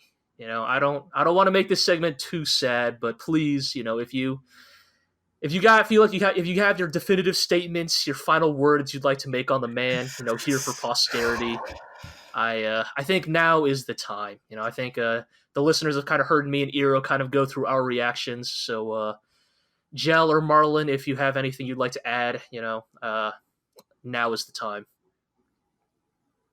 Yeah, that's a tall order there to. I know, starting off on a really fun topic. I'm sorry. Yeah. I mean, I most of what my feelings pretty much echo what you guys said. I mean, we kind of knew this was inevitable, and in some ways, we kind of felt like it was inevitable by the end of season 3. Right. It didn't make it any less painful to watch. Yeah. I mean, I think G, you also said it was one of the most difficult works of fiction to watch ever. Yeah. Not just his death and how he died, but then the aftermath, especially of seeing everybody's reactions and how they were handling it, because they really, really got into detail of, how, his final thoughts, and then moving on to everybody's final thoughts, and they went around the room to everybody. I think Julian telling Frederica was the worst of it. Oh yeah, that was really difficult to take, but yeah, I mean, I think they handled it really well thematically and everything, though, and maybe we'll talk a bit more about that later. In that, Yang stuck to his ideals throughout the show. In some ways, there were a lot of fluky things that led to his assassination there, but I mean, in some ways, that's ultimately what kind of got him killed. And you can't, but you have to, admire, what he represented, what he's going to continue to represent in the show, as we kind of saw in the last couple episodes with Ghost Yang talking to Joey. Right. But it's gonna be real interesting to see where the show goes now that what is arguably the most important person, especially from our perspective. Yeah, we've always been on Team Yang's, Team Yang, where are we going from here? And it's a huge hole in the show to fill. Yeah, I mean, let it be said, this show has always had a keen knack for how to kind of just upend the status quo in ways that, I mean, I think in prior seasons it upended the status quo in unpredictable ways. The rise of the reveal and the rise of the Earth Cult themselves. Right. The dissolution of the FPA. And I think that this is a status quo change we all expected on some level, but the way it was carried out, I think, still really blindsided a lot of us. Those endings could only foreshadow for so long. Just, it is one of the things where our watching experience has probably made this even harder. Is that on HIDIVE, it shows you the next episode title at the end if you watch it all the way to the end. So I watched the Battle of the Quarter back to back to back, and then I see the next episode title, The Magician Never Returns. And it's like, you kind of can't avoid seeing the thumbnails sometimes. That's really unfortunate that HIDIVE has because I think that for better or worse, I think for 99% of anime that's probably fine, but for Legend of the Galactic Heroes specifically, which maybe somewhat to its own detriment as well, is so heavy on the spoilers, and it's I think we do have to put some of the blame on the show for having such spoilers. The narrator, even if you're not watching the previews, we all stopped watching the previews for the most part. Right. The narrator got no. Go back and watch the preview for episode 2, which goes straight from "this is the next episode" to shot of Yang slipped against the wall, covered in blood. Yeah, I wasn't even paying attention. I just always let it go to the end. Yeah, it's kind of wild. And it does make me wonder, how much of that is just how much, I guess, because we don't have the context of the show releasing at the time, and we're not from the country it originated from, but I do wonder sometimes if was Legend of the Galactic Heroes just a more well-known property in Japan at the time? I have no idea. Was Yang's death an open secret when it was airing? Even as early as episode 1, were the people watching that OVA the people who had read the books? I was thinking because there's that scene where there's this obviously really well drawn image of Yang lying in the hallway, and I feel like that had to be some kind of novel insert, right? It almost looked like that. I'm not sure I'd go that far. I think that I think a lot of older anime definitely did the that's the Ashita no Joe closing yeah, exactly. I think a lot of anime did that, so I'm not sure I'd go that far, but but yeah, I think in a lot of ways this death, I think look, I think we all love Kirky Eyes, God rest his soul, R.I.P. Kirky Eyes, the GOAT.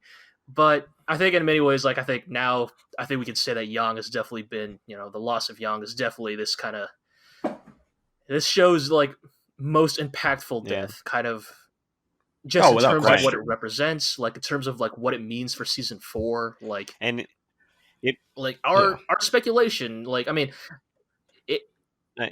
go ahead, Marlon. I was thinking of what you guys said last episode, and it really did hit me, the idea of when I think it was Kazanu or someone says, or maybe it was Julian saying that terrorism can't define history, and how us living in a post 9/11 world know that is they couldn't have known what tragically false. It could be so tragically false that what the real power of the death of a single person, or that just a really momentous occasion really could be. Even a couple episodes later.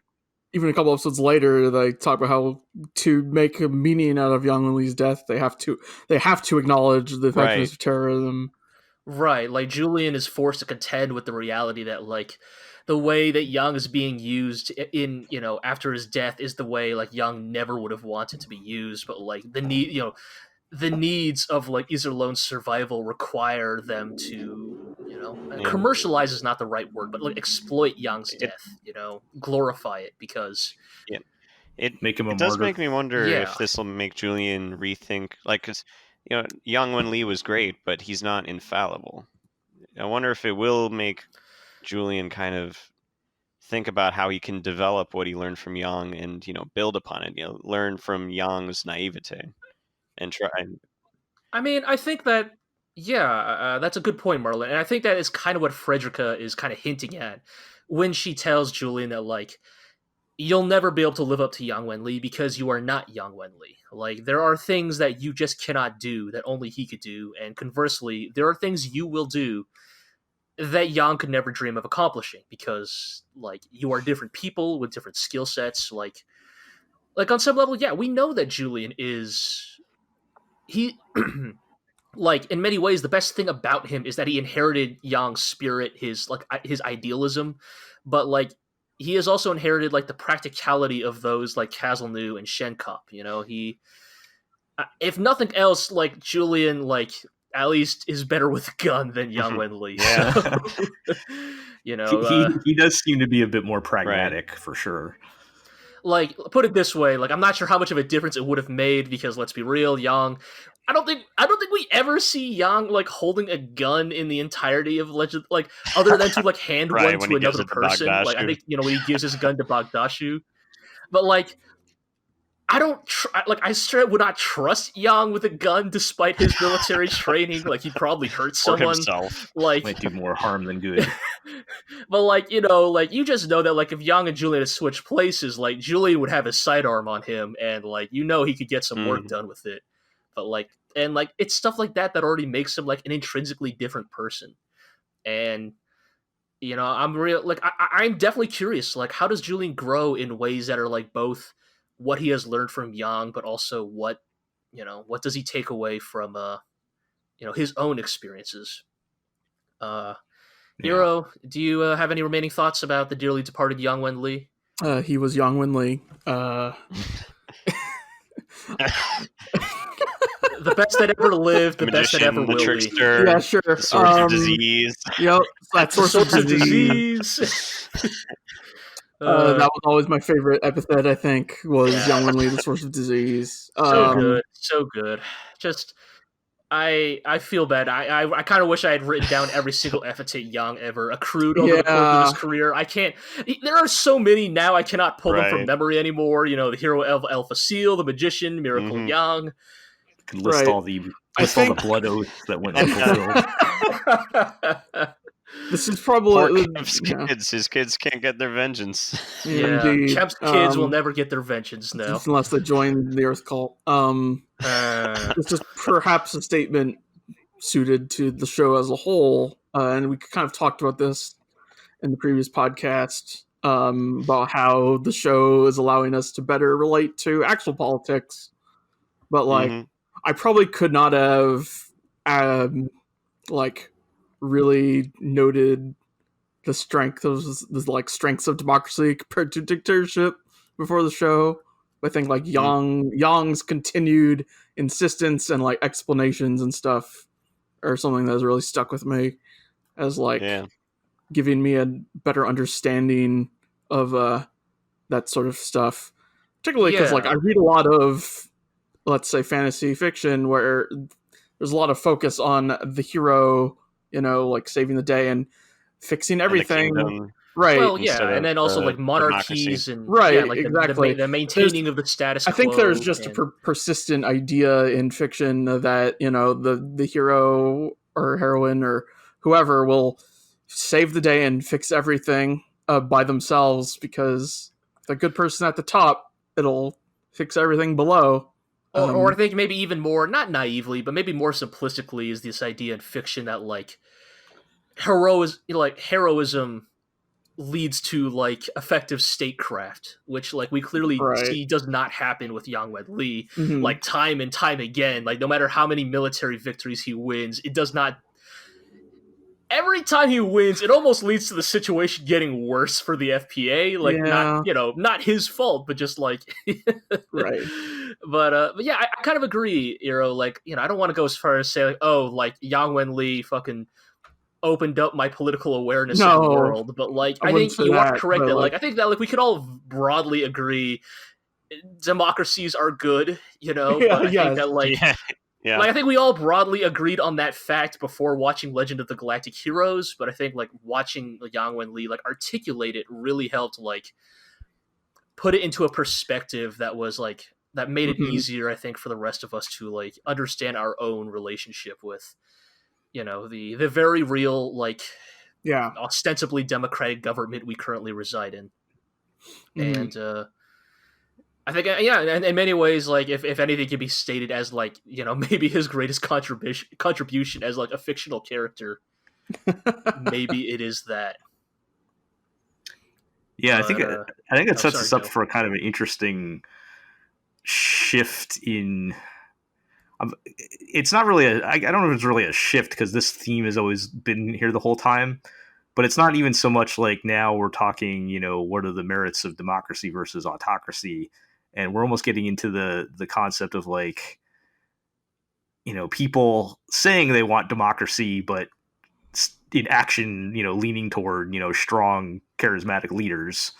Right.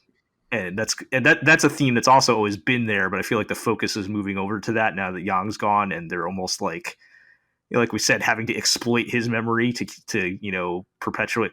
That's like the struggle that Julian's having by the end of the season, right? Because like how do I get people to believe in democracy? Like the paradox of, like, getting people to believe in democracy through one individual. Yeah, and not only like that, but, like, how do you get people to believe in democracy when every form of it in, like, living memory of this setting has failed them? Like, right.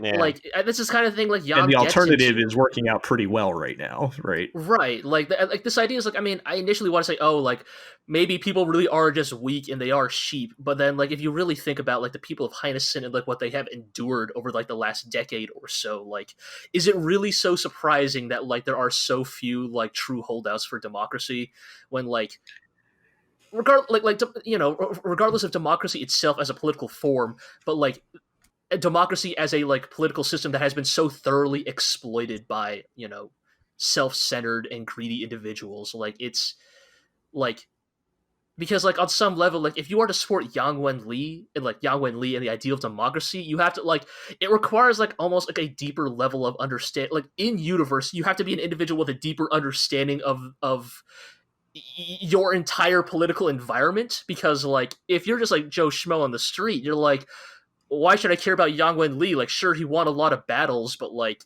life didn't get better for us. Yeah, it made me think of was it season 1? Yeah, it was season 1, right? When the Andrew Fork's whole offensive thing to push into the Empire, and they go to the frontier planets. And they're like, we're bringing democracy, and they're like, okay, cool, but we need bread. Like, right, yeah, right. Like, the people now are in a situation where it's like, okay, we got this guy Reinhard who seems like he's all right in charge, and we're having our needs met, and it's like it's interesting then from, like, getting people, people's perspective from, like, the short term, I guess, versus the big picture, Yang's galaxy brain take. And why do we need, in the big picture, Yang's perspective on democracy versus what's happening in the here and now. And yeah, like, it is undeniably a hard sell. Yeah, I think it's cool that, like, that theme has always been there, but now it's like now that we're approaching the end of the show, I almost feel like that's, like, the focus of what we're moving on to, where it's not even just a matter of one form of government versus another. Now we're kind of getting into, like, some real, like, core issues of, like, what's in the what motivates people and stuff like that. Yeah, and it's just, I mean, the remnants of democracy have been pushed into such a corner. It is now not a case of, like, can we regain our sovereignty. It is, can we survive as a concept for long enough that, like, hope, like, I think it hasn't. I mean, Yang has probably said it, but I think it hasn't been stated by Julian in, like, the new Iserlohn Republic. But, like, basically, they exist in a state where it's now, like, it's no longer, can we regain our country? It is like, can we even exist for long enough that hopefully someday in the future, like, when the empire begins to crumble, as all empires inevitably do, like, our memory will have existed, like, like, our existence will have like, remained in cultural memory, so that, like, people will have, like, an example of something to strive for, like, I centuries down the line. I forget specifically what Yang said, but I mean, he was pretty much resigned to the fact that things were not going to change in his lifetime at this point, right? Like and it's just, can you plant the seeds now? Yeah, and hope that it takes off later. Yeah, it's as we say, some real fucking galaxy brain shit, and I guess that's the other thing we'd say, fucking, about Yang Wenli. Rest in peace, Yang Galaxy Brain Wenli. The final nickname. Yeah. But we should move on from that. As much as I'd love to spend the next 90 minutes just talking about Yang's best moments, but maybe we could still do that a little bit. We should move on to our next topic, which is kind of favorite moments, favorite episodes. Kind of just your kind of doesn't have to be the biggest moment, but just your favorite parts of season 3. Just kind of the moments that really stuck out to you, whether it's because of the dialogue, because somebody did something, just a crazy moment. Just whatever comes to mind. To kind of give an example, I'll start off with a moment that I didn't think I would. A moment that I think now, the longer I get away from it, the more I realize how important it is. And I think one of my favorite moments in this show is Dusty's speech to Julian about fighting the Empire with foppery and whim. Like, it is this like realization that like, oh, we can never beat the Empire at their own game. We can't beat them, playing by their rules. Like, we have to be like the goofy democratic upstarts we are, because that is our key. Like, that is our like unique brand that allows us to like survive in spite of the kind of overwhelming odds we find ourselves against. And kind of just like this idea that like yes, we're like a bunch of like goofy jokesters from time to time, but also like this kind of dynamic can only exist in a democratic government. Like the Empire is just too damn self-serious. Like the kind of jokes that like Poplin and Dusty trade with each other, like if you try to like say some of that stuff to like to an Empire admiral, they would probably like pull a gun out on you and like demand a duel for satisfaction, or like, a blood oath. Right. Yeah, like a blood oath, swear a blood oath against you. Like, they're just too serious. Like, even the closest, warmest relationship between the admirals and Reinhard's side is freaking Mittermeier and Royenthal. And even then, like, I dare say you cannot call that relationship warm. But, and as we get further and further away from Yang Wenli, as Yang Wenli further and further turns more into a memory rather than a character, I think that Dusty speech kind of represents in many ways the kind of the core conceit of what made the FPA special. Yeah, I'd like to say, back in season 1, I called Dusty as my favorite character, other than Yang Wenli, obviously. And but really was that just because of his name or what?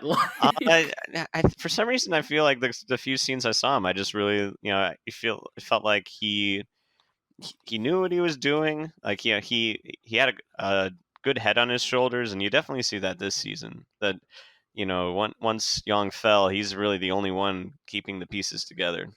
That he's the one that brings Poplin out of that stupor. He's the one that's like, no, Julian's in charge. So what if you got a problem with it? We have to do this. Like, yeah, Dusty definitely steps up to the plate in the end of season 3. Like, sure, he's wearing a pirate costume at that one point. Yeah. Like you said, foppery and win. Exactly.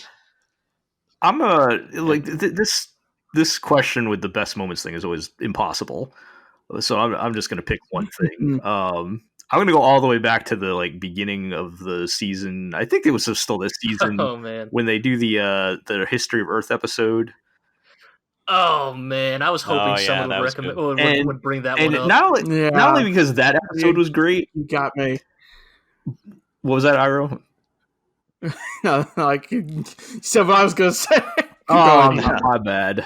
We did not plan this out ahead of time. Clearly, that's fine. There were so many good moments. I'm sure Iro could come up with something else. I just wanted to say, not just because that episode specifically was great, and I love when they like fill in the lore, but I feel like it was really cool how they like actually managed to give context to the existence of the Earth cult in a way that made sense, and not just make them like cartoon. I mean, they're still kind of cartoony, but like it made it very interesting once we had the episodes at their headquarters and on Earth, and Julian being in there. Like it felt like there was like weight to the the history of it and everything like that, and just like I don't even know how important that is to like the plot of the show, but just like as another example of like the depth of the the world building. But Totally. I mean, here's hoping that Julian has yet another episode in season 4 where he watches another documentary. But Yeah. I really do like those episodes, and I totally agree, Yeah. Jill. I loved that episode. I think, like, it just does such a magnificent job of addressing, like, the very real, like, factors that kind of go into, like, the creation of, you know, of a society, a nation, like, the politics of a nation, like, what are the events that kind of conspire to, like, why are things the way they are, you know? And like even then, like even that documentary episode of season 3 doesn't even arrive at like the formation of like the Republic or the Empire, but like it lays down the groundwork of like right, like the Earth cult and like where does this all come from? Right. Yeah. Sorry, Iro. I can say one thing. Give Iro a little bit more time to think. So, like my favorite moment specifically is like just the moment they started singing the anthem. It was immediately brought to a flashback of episode 3 and how through the Eastern Republic they're singing the anthem there. Yeah, the anthem is redeemed because there, the people are singing it joylessly. They're singing it just because out of duty because they're told to. And before that, Jessica says, "What have you sacrificed, the leader? Where is your family?" And you can look, at Frederica and say she has sacrificed everything. You can look at everyone in Israel; they have sacrificed everything. That like everything in that song starts to really grab you from the heart. Where in that third episode, you can see how it rings so hollowly. Now it feels so alive. Even the Narmi liberty stands for freedom is like, you can feel that they really believe it. Just don't pay too close attention to the lyrics, but well, no, I mean, I think on some level, no, I totally get where Marlon's coming from here of like that anthem rings so hollow in the season 1 because like it is just a, for example, like the anthem in some contexts in current American politics is just being used as like a bludgeoning tool to like enforce patriotism. Right. Like there's this idea that, if you don't believe in the anthem, you're not a true American, like there's this idea in Legend of the Galactic Heroes where the anthem is just being used as like an enforcing tool, and one that is being exploited by people like Job Trunit. Whereas we'll get to him later. When they break into the anthem at the end of season 3, it's like these are people who like they truly believe in this shit, right? Like all the deserters and the fair weather like folks have left. Like the people who are left on Iserlohn, these are the true Yang believers. Yeah. I'll change gears a little and say I really liked when Poplin is just like, holy shit, that guy's been poisoned. I can tell by looking at him. Like, like we've spent 2 weeks infiltrating the Earth cult. Now, oh shit, everyone here is under mind control drugs. Right. Yes, I mean we have joked about it time and time again, but yes, I think that episode, yes, what Iro's talking about is when like Poplin correctly they've been watching us this whole time. They're putting drugs in our food. Like we cannot just like infiltrate these people and find out their plans because they've probably gotten people that way. Yeah. Just Poplin correctly like figuring out the Earth cult's entire like operational like MO and like we joke about it, but like Poplin truly maybe one like other than Dusty, I think Poplin is also one of the big standout characters of season 3. Just continues to show like the weird depths of his character. Right. Like him becoming like a pretty decent life counselor as well.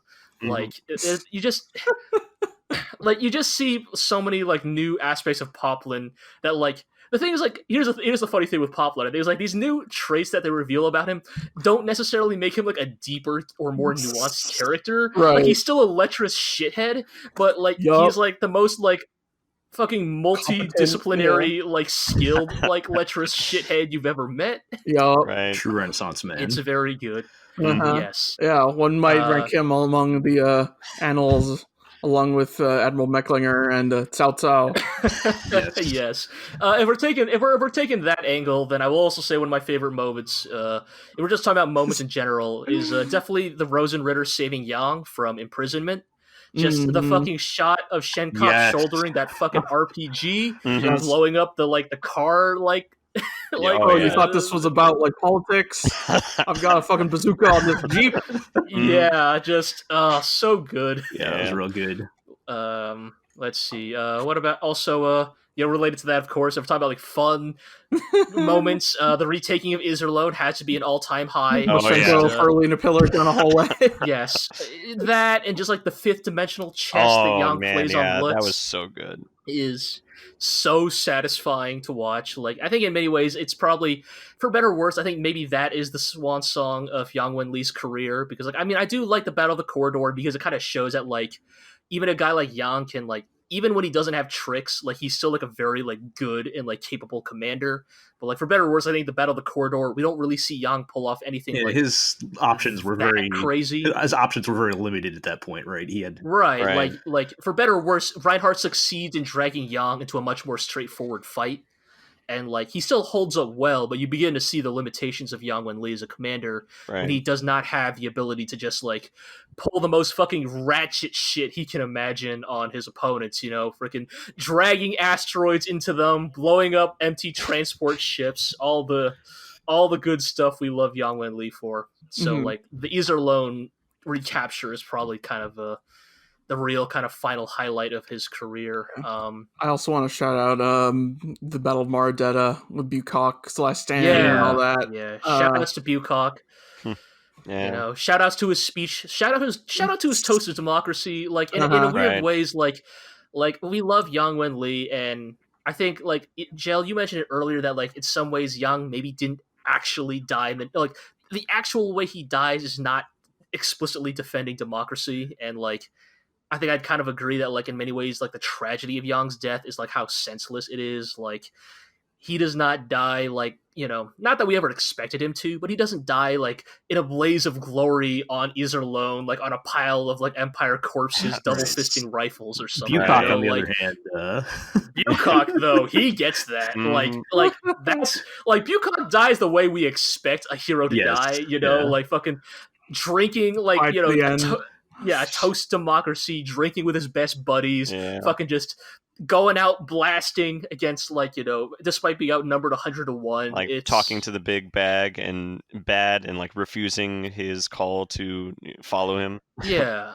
And like, Bukak's like that's the thing. Like Bukak even gets the opportunity to give the speech, like the final speech that like Yang didn't, right? Where like Bukak gives a speech about how like the beautiful thing about like democracy is that like I could be friends with my subordinates, right? Like all men are born equal. Something you Empire dogs would never know. Like it's very good. It's like in many ways, yes, the. Like, we joke about how, like, of course Yang would die unceremoniously because that's just the way this show is. But I also appreciate that every now and then this show indulges in its space opera. Right. And is like, nah, this character is going to get, like, the big cinematic finale, They're going to go out in a blaze of glory. They're going to have time to give their final speech, It's kind of nice because that's almost always on the Empire side when they do that, right? Yeah. So like, because like everybody else on the FPA, like, I think about, like, poor Edwin Fisher or somebody who doesn't even get to be on camera.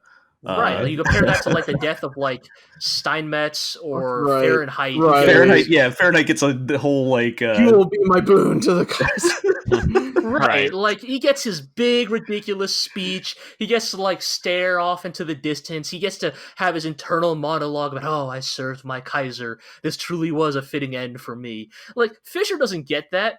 Like Patrichev doesn't get that. Fisher gets a text message to Young, basically. Yeah, like that awkward like, hey, I'm dead escalator now. conversation, like... basically. Yeah. It's just like, yeah. In general, like, there's almost cosmic forces at play that ensure that the FPA are always the more, like, just grounded, less cinematic faction, They just tend to get more anticlimactic moments, so... It's nice that every now and then a guy like Bukak, who's just he is so larger than life that Yeah. he gets to have that moment. Shout out to Chung too, because he deserved better. Yeah, Chung truly like. If we really want to talk about like wasted potential, like the FPA is He so should full of it, be- but especially Chung. He Like, should be in charge right now. That's like Yeah.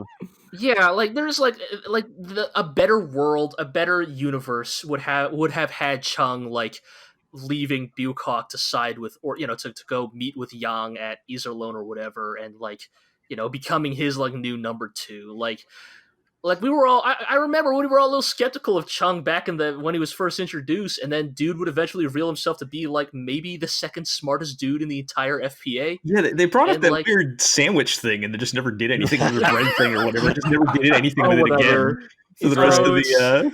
It wouldn't be Legend of the Galactic Heroes without just throwing out like random asides. They about just these never characters. mentioned it again. It's just that he's just normal for the rest of the show. But yeah, he deserved better for sure. Yeah, I mean, again, I don't think that. I think Chung would have died eventually, but like, I do wish we had just had more time with guys like Chung and Fisher and Patrichev. Just more screen time, like just give them a chance to shine in the way that the Empire Admirals always do. Like the Empire Admiral. Like, if I ever had like any kind of complaint about the show in general, I think it is definitely kind of the weird, lopsided like screen time focus that like Empire individuals get. Like, as opposed to the FPA, where like the majority of it is like focused on Yang, and then to a lesser extent like Julian, Dusty, Poplin, Frederica, Shenkomp, Right. etc. Whereas like the Galactic Empire gets all these moments where it's like, oh, like let's tell you about the backstory of this one specific admiral for a little bit. This admiral likes astronomy. He recently got a nebula named after him Right. or something. It's like, Oh yeah. like they we'll get, never like, see all him these, like, again. But here's his Right. backstory. but it's like, whereas like I feel like guys like Patrichev, Fisher, Chung are like so much more pivotal to the plot, but just get so much less like focus, Mhm. And I think that's unfortunate, because I think those characters could very much be the kind of breakout characters that exist on the Empire, had they been given some more time to develop. Yeah. But Yeah. so I think that kind of does it for the moments. So now we're going to get into something a little bit more fun here. We're kind of going to get into our regular next season speculation segment. Oh boy. And So this time, real quick, yes. we need to specify this is different than the who's going to live, who's going to die conversation. Yeah. right? I think they're This is- connected. connected. we could fold these in together in a ways, but yes, Okay. basically, compared to prior times when we have speculated, I feel like, as we said at the beginning, bets are closing. We are approaching the final season. I want people to kind of put their foot down. I want everybody here to be as specific as they can possibly Okay. get. Okay. I'm truly Okay. curious what you guys think will specifically happen in season. Okay, so I was talking with Jill about this. Ever since Reinhard got sick the last time, I have this like weird. Okay, so think about this. Last time Reinhard got sick, he also got a vision from Kirkiais, right? And it also helped steer things. And we do know that anyone that gets poisoned by earth cold space drugs is sick after they go off of it and has delusion. Oh, So man, I'm what realizing if where you're Emil is an earth cold plant Oh that shit. is drugging Reinhard in order to make him well and sick on their command so that they can manipulate him because he looks like Kirkiais because he has the red hair that when he is sick, he goes up to him and speaks in his ear like he is Kirkiais and manipulates him. And so that they can make him sick and well in order to affect the the reason that they all got Yang into the Oh, place where they man. wanted him That's weirdly specific. like is because Reinhardt was sick and was Oh, manipulated boy. into getting peace talks. The only reason Yang was put into peace talks was because Reinhardt allowed it. So Emil is a, Oh, and that's that- why that Yang whole, was. that whole final. That's why Yeah. all the way back when Yang met Reinhardt, Yang did Oh, not drink man. the tea that Emil planted for him because Emil Yeah, is the yeah, plant. there was that whole like conspicuous shot of Meal like Yeah. putting the tea and all that. Right, and they gotta hold on his face for a man. bit. Emil's a shit. plant. Okay, so that, And, love this, there because was I a think- lot of I love this. there was a lot of Reinhardt. You have to drink your Right, soup. right. Yeah, he's yeah, really yeah. forceful. yeah. And the narrator is even like, if Reinhardt had if Reinhardt had not been interrupted, he might have taken another bite of the food. Right. Yeah, I mean, I think me and Iro joked like all the way back then, like, what if Emil is like a fucking spy? But Marlon, you have elevated this conspiracy theory into an entirely new level that I had not thought possible. It's Like, brilliant, if, right? if people have been listening to the like if people have been listening to our prior podcast, like I have noticed, like, see, my conspiracy theory was just limited I know. I to kept thinking you would I think get that onto mine. Reinhardt has level. like a terminal disease, like I think that we have repeatedly stated, we think that like Reinhard is not as healthy as he appears. What if Reinhard is actually beginning to display the early symptoms of like a terminal disease that is like genetic or something? You know, to kind of make the like, you know, the cyclical irony of like, oh, like the empire that was founded on eugenics, now its greatest emperor was brought down by his genetics or Right. something, right? Like I kind of suspect like, oh, what if like Reinhard actually dies at a young age? Like what if Reinhard doesn't make it past 40, Mhm. right? Like what if we find out that Reinhard has like some kind of like, I don't know, like radiation sickness, like radioactive AIDS or Mhm. something, and like it's just slowly killing him, you know, now that he's like in his like late 20s, early 30s. But I don't like that you haven't decided that. No, what if it's not a terminal disease? No. What if actually he's just being slowly poisoned by a meal? Yes. Who would suspect Emil? Who would suspect All right, who Emil? would It's suspect just a little Emil? kid. And we know Exactly. that Well- there are plants deep in the empire. Right. Empire That is true. That is hierarchy. true. Yeah. What if he's a plant? All true. right. Well, kind of started with a showstopper damn, here. yeah. I don't fucking Gel, know what to say Iro? to that. Do you have any speculation about season 4? Well, can I go? I can give you the easy one. Is Yeah, Reinhardt's gonna hook up with Hilda. okay. Right? That's an easy That's one. the easy one. Do you think so? Actually, are you so sure? I am pretty sure. I think. Yeah, I think that's an easy one. Even if it ends up as nobody will get off my fucking case about marrying someone, Hilda, you're here. Right. Like, Okay. even if But- it ends up to that, like, All right. But then in that case, okay, fine. Do you think? Because I think they have been mentioning this too many times. I think we have to ask. Even if he does hook up with Hilda, do you think Reinhardt has children? I I'm not so I sure. don't think so. Yeah, I like, regardless of Reinhardt's thoughts on like, you know, lineage and like political succession, like I'm not sure Reinhardt knows what sex is, but that's Kirky Eyes never Right, taught yeah. me. all right. It's like I can totally imagine it right I don't now. think he like, knows how that works. To be honest, Like Kurt, like he was like, oh, Kirkiaz was going to tell me something really important before he died, but something about the birds and the bees. But what could it mean? Oh, Kirkiaz, And what were you nobody- about to tell me? nobody has Yeah. the courage to explain it to him now. At this Right. point. Right. Oh, I don't know. I feel like we say Mittermeier that, would. but also I think that like, no, I don't think Mittermeier would. I think Mittermeier's too polite. If anybody, it would be Oberstein. Let's be real. Oh. Let's be real. If anybody, You would Oh bring my out anybody God. out of charts, sheer some anatomical models. yes, if anybody out of sheer pragmatism needed to teach Reinhardt how to fuck, it would be Oberstein. Oberstein walks in would be like, Oberstein walks in the office with his dog, and no, I can't. No, we're not going in that direction. That's awful. I- Like I would not. Oberstein's awful. As much as I dislike Oberstein, I would not do that to even him. I would not do him that dirty. Yeah. Like, no, I was just saying, just like Oberstein showed up with like slides, being like, Yep. "All right, Your Highness, But you need to Like, create an the error. rumor- This is how you do it. this is how you do it." 3 easy Like, steps. Yes, Not even like too I would easy volunteer myself, but sadly that is not possible. So here are a list of like fertile women I would recommend. You know that's what Oberstein would do. He would. Oh, yeah. Yeah, All he right, but would. so you think okay? So you think Reinhard does like hook up with Hilda, but I think Yes. that we are united that we're not so sure he's gonna actually have an heir.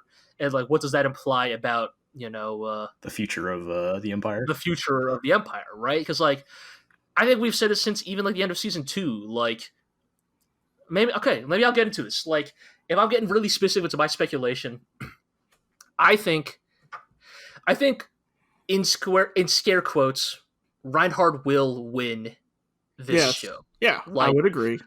Royenthal is going to rebel. I think we all know this is coming. Reinhard will beat Royenthal. Mm-hmm. I think it will be at great personal cost. I think a lot of lives are going to be lost in the process, but Reinhard will win. Reinhard will also succeed in taking down the Earth Cult. Like, maybe you can't permanently stamp out a cult, or an extremist religion, but Reinhard, over the course of his life, will eventually, destroy the Earth Cult into irrelevance. I think that Reinhard will succeed at everything he sets out to do in this show, but I think it will be at great personal cost to both him and the Empire. As we've already seen with this war with Yang, millions of lives will be lost. Dozens of talented individuals will be lost. Individuals who knows what they could have done in peacetime will never know, because Reinhard threw their lives into his endless wars, his forever wars, so to speak. And you're right. I think, and because of this, and because Reinhard is not going to have children, I think that and because I think that Reinhard will die young. I don't think. Here's the thing. I don't think Reinhard is going to die young knowingly. That's the thing. I think there's a version of this where Reinhard knows he's going to die young and sets up the systems to ensure that things will continue. I think Reinhard will die unexpectedly, and because of that, the show's not going to get into this, of course, but I think the narrator's going to get into yes, the Empire is in the greatest it's ever been, the most prosperous it's ever been, but at what personal cost, and what will happen to the future of the galaxy because Reinhard did not ensure that the systems in place were prepared for an empire without him. And I think that this show being what it is, the narrator will just be who could say the direction history will take from here, and just end on that note. What if so I actually had a bit of a different an end game idea. So my thought is, it seems like Royenthal will rebel, but what if it's, the show seems to be focused on the idea that history, is very cyclical, and, another page in history turns. And what if Royenthal successfully keeps his control on Neuland, maybe becomes the Neue Kingdom or something like that, and then Iserlohn is forced into an alliance with the Empire, with Reinhard, in order to keep the old borders between what was the FPA and the Empire. And because Reinhard started to republicanize Odin, you're getting at what I was about to say. Yeah. Oh yeah, so that what is the Empire will become kind of like a constitutional monarchy that becomes a democratic republic, and what was the FPA becomes a new autocracy, a new kingdom under Royenthal. Yeah. Or in some way Reinhard teams up with the Iserlohn remnants, because it's not as if Reinhard believed strongly in the ideals of autocracy. He just believed in tearing down the old system for a better one. Right. And now is driven by his warmongering, need an enemy to fight ways. But if it was within his grasp to have an enemy by teaming up with the democracy people, he might do it. The only thing I'll say against that is maybe this is what this show has done to me. I just think that's too optimistic. I just think it's too optimistic, the idea of Julian and Reinhard teaming up, because it's too good to be true, right? Right. It's it's just too. That's the thing. It would be too convenient. Because then that positions Royenthal into the final antagonist, and I wouldn't mind that. I don't think Royenthal is not powerful. To use pro wrestling terms, Royenthal is not enough of a heel. Royenthal has been put over. Everybody knows Royenthal is a top card. Of course, everybody knows that Royenthal is a top earner for the promotion, but he's not big enough that we could be like, oh, he's the guy to beat. Like He's Roythal no would have to ultimate warrior. Roythal would have to win a lot of matches against a lot of mid carders to like convince us that like, oh, right, because here's the problem, right? Like, even in this hypothetical situation, the reason why I said that Reinhard will eventually win the universe is because even in a war between Roythal and Reinhard, I don't see how Roythal could ever win. Like, he is not, or at least as of It now, all depends he's not on if he maintains the status quo that was there at the beginning of the series, Right. keeping the choke points at Iserlohn and Fazan. I guess my fear is I'm not even sure if he can accomplish that much, or I guess my suspicion is just like is that there is no way Roythal survives his rebellion. I just do not see it happening, right? Like, Okay. like I think that like the moment Roythal finally decides, you know what, like fucking Reinhard, you ain't shit. Like, I'm also gonna take my shirt off and meet you at the 7-Eleven. Like, Uh-huh. Well, what about he's not gonna survive that encounter. So here's what I think we're all kind of thinking the same thing, but to varying degrees. Where Runthal is going to be if not the final boss, that's like the next conflict coming up, right? Yeah, And maybe we're all kind of picking to varying degrees what the results are going to be after that. For some reason, I just feel like there's this karmic idea of the FPA becoming the autocratic lands and the former empire returning to the Federation. There's some kind of like thematic circular reasoning to that. Yeah, right? It really would play into the idea of history in the show. I guess what I'm thinking is kind of sort of going along with what Iro mentioned earlier, where I don't think Reinhardt is necessarily a staunch defender of autocracy or, whatever. Like, I would go as far as to say, like, what is Reinhardt's motivation at this point? Like, technically, even though Ruhenthal is ruling half the galaxy, Ruhenthal is also under his, direction. So technically, he's won the galaxy at this point, right? Like, other than Iserlohn, but right. But like Rubinsky, Oberstein, Lang are gonna basically like they're set up to make Reinthal into an enemy of Reinhard somehow, right? But I'm just thinking, like, what is Reinhardt's motivation at this point? Not just the taking the galaxy, but like his original, like they even start to they loop back to Anna Rose again in the last couple episodes. Like he's thinking, I couldn't save her. I couldn't save, I lost Kirky Ice. I don't have Yang anymore to fight with, and I never will. Yang in the history books is always going to be undefeated. I will never be able to touch him at this point. Like, what does Reinhardt want right now? I guess my point is, like, even if Ruhenthal does break off, it's not that he wouldn't care, but is that going to be enough to like fire him up again? I think so to some degree, because I think that. So here's the thing. So everything you were talking about, Gel, I think that is honestly what they're going to start addressing in season 4, right? Is like, because we have seen it time and time again, Reinhard without an enemy becomes listless, right? Like, he loses the fire. He kind of loses the will to live almost, right. And that's conveniently also when Ruhenthal decides that's my time to take over. Right. So, like, in many ways, I think Ruhenthal becoming an enemy. I mean, right, like in many ways, Roythal will never be the Yang Wenli that Reinhard truly desires. But like, I think that being an enemy at all will.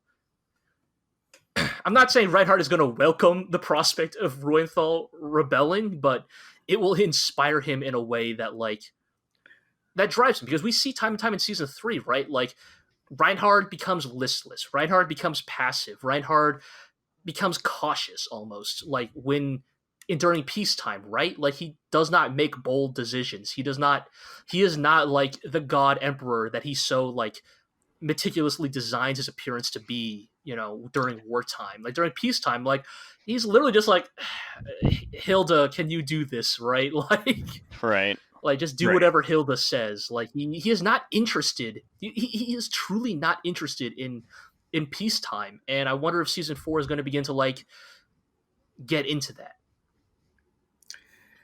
Yeah.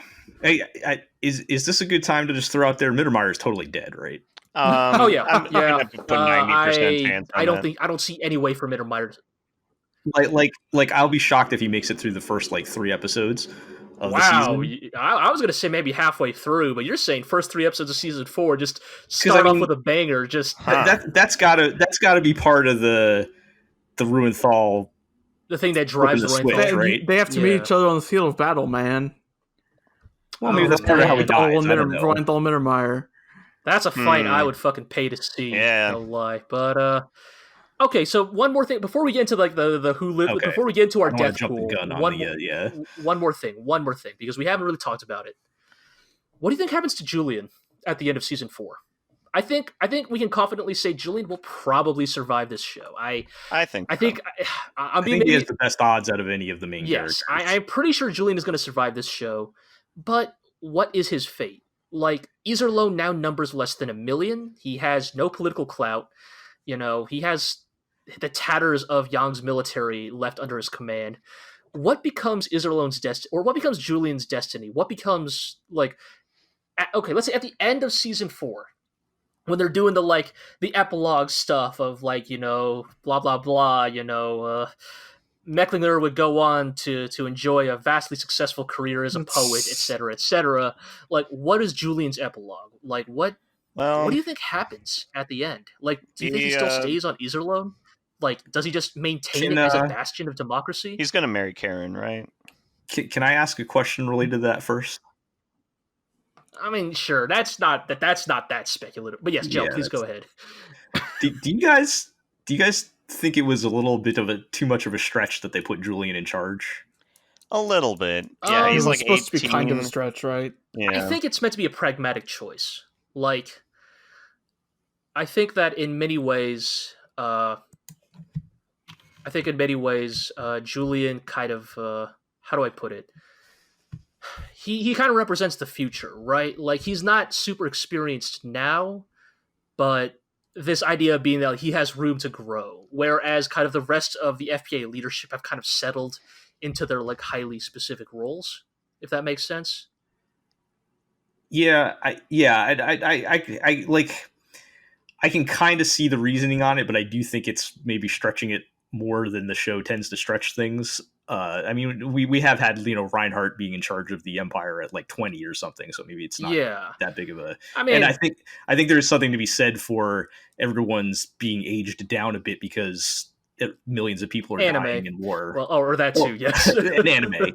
But yeah, because I was thinking they were going to disband and Julian was going to like run off and hang out with the Fazan or something like in the. Like, I feel like that's what we were getting out of the season 3 ED, right? But also maybe that's where he's going to end up still, if this current situation does not work out. Yeah. Well, before I don't know if I could see him getting embedded in the Empire or something. Or no, I don't think so. And this is a weird place to put it, but before I get into kind of my final spiel about where I think Julian goes, we're going to take a slight break. We've hit about an hour. I think we're all sweating a bit. We could all use a tiny break. So we're going to log off for a bit, and then we'll be right back.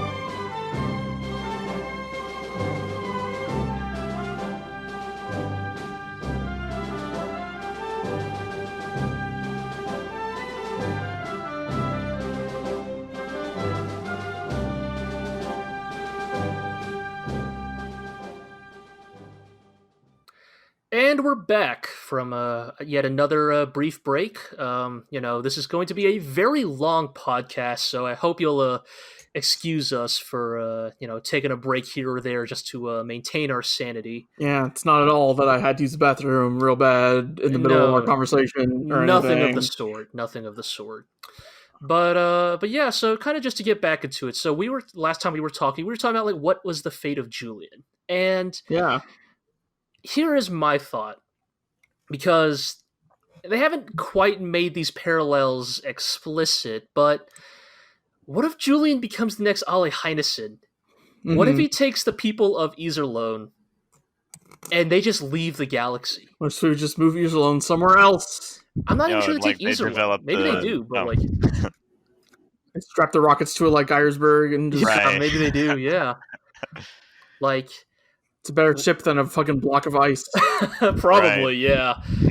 Yeah. Like, what if that's what it is? Like, Julian kind of just takes a long, hard look at the state of the galaxy, just as like Alla Heinesen did when he formed the FPA, or the people he took with him formed the FPA.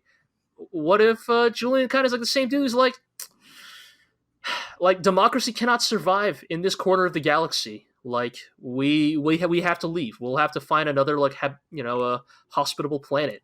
Like, I think I think it would be sad if Julian throws in the towel like that. But also, what if I don't have a choice. you just yeah, like what if I think I think the conversation about how there's not enough women on Iserlohn was kind of meant to like discourage that line of thinking. oh, because they don't have a sustainable population. Correct. Yeah, I guess that's true. Yeah. Or at least a sustainable ratio. They'd have to, like, Because leave I think behind it 600,000 guys. I think it is the natural like line of reasoning that now the Empire's all taken over everything, but we have our self-sufficient commune. Sorry, not commune. Don't call it a commune. That's bad we luck. got our self-sufficient group, and so we'll just pull another Heinesen and bail. But I think that is why they took pains to like note that they're not self-sufficient. Right. I mean, they did mention that because they said that we are primarily still a military organization. Mhm. Like, we cannot even begin to start calling ourselves a government because we don't even have like a sustainable population. But I think you're right. But I'm just saying that what are the factors that eventually do come into play over the course of season 4? Mhm. I mean, okay, so they said the ratio is roughly like 600,000 men to 300,000 women. Uh-huh. What if we take the Yeah. dark route and Oh boy. fucking dudes just die at Iserlohn in the next like season until that ratio's evened out? I mean, Jesus. I'm not saying, Yeah, I'm not saying that as a possible. good thing. I'm saying that what happens if, like, despite Julian's best efforts, Iserlohn just cannot survive in a galaxy that is so hostile to democracy, and like he pays that price in blood, and eventually is just forced to leave. I mean, we have seen that these, like, just a regular battle can have over 1 million casualties. Right, like, so it wouldn't be out of the question to have 300,000 people die in a fight. Like, and then what do you do? Yeah, like Iserlohn does not even have the population left to fight like a huge protracted battle at this point. So What if he just teams up with Reinhard to take down the Earth cult? Like, again, very wishful I don't know. thinking, but hey, you can just leverage connect Nolan to get in. I just think it's too optimistic. Like, because like what could possibly stop a team up of Reinhard and Julian, right? Like it's the same reason why Reinhard and Yang never teamed up, because like it would be too powerful. Like, no force on the galaxy could stop that duo. But and I think that to a similar extent, like, not that Julian has that amount of power, but Julian certainly has that amount of plot armor. I do wonder, even if they don't end up teaming up, do you think they're at least going to try? Like, is that going to just be on the table? I mean, I think the two will certainly use each other, I think, to some extent, right? Like, I would not be surprised if, like, in many ways, I wonder if, like, karmically, what if the thing that actually finally kills the Earth cult is, like, Julian and the Iserlohn crew, right? And like, in somehow, like, I don't know, Reinhard like lends his like material support or intel, but still uses like the Iserlohn crew as basically a tool to like do the dirty work for him, right? Like, are they gonna have to have Mercats call in and team up with Bungling Poet and the remnant of Golden Baum? The Bungling Poet is still in play. Yeah, is that card gonna get played? God, I hope so. That's I how really do. the Constitutional Republic. We saw Schumacher. Dude's a badass. Yeah, he's pretty competent. So if he's also out, he's still out there. Like, who can say? You know. We also still have I don't want to prematurely end the Julian talk, but that's I think that's a very plausible theory as well for him to be, moving that direction as far as let's go somewhere else. I don't know. That's gonna. Yeah, I hadn't even thought of that. I don't know. I just thought of it because It's an interesting idea. I guess it's just because for better or worse, just like with Yang, Julian is so pushed up against a corner, unless magically half the population yes, unless he manages somehow occupy Odin or something. I just don't see how Julian reliably exists as a prominent and relevant character in the grander scale of the narrative without doing something drastic. Yeah. Yeah. I'm not saying he does this halfway through the series. I'm saying Maybe... maybe what else is he going to do? He's either going to have to, because he's not going to beat Reinhard or Ruinthal, right? No. So what else is he going to do other than either kind of fade into one of those or leave? So I mean that does kind of make sense. I mean, and I guess I'm not trying to say this as Julian gets defeated and he is forced to do this. I'm just saying that I wonder if just the events will eventually conspire towards Julian eventually arriving at the conclusion that maybe this is the only viable option left to us. If we are truly committed to this idea of preserving democracy in some form, then right. Maybe we do have to make drastic decisions. But yeah, speaking of plot armor, I feel like now we want to get into the other half of our speculation, and this is where we're going to have our Legend of the Galactic Heroes death pool.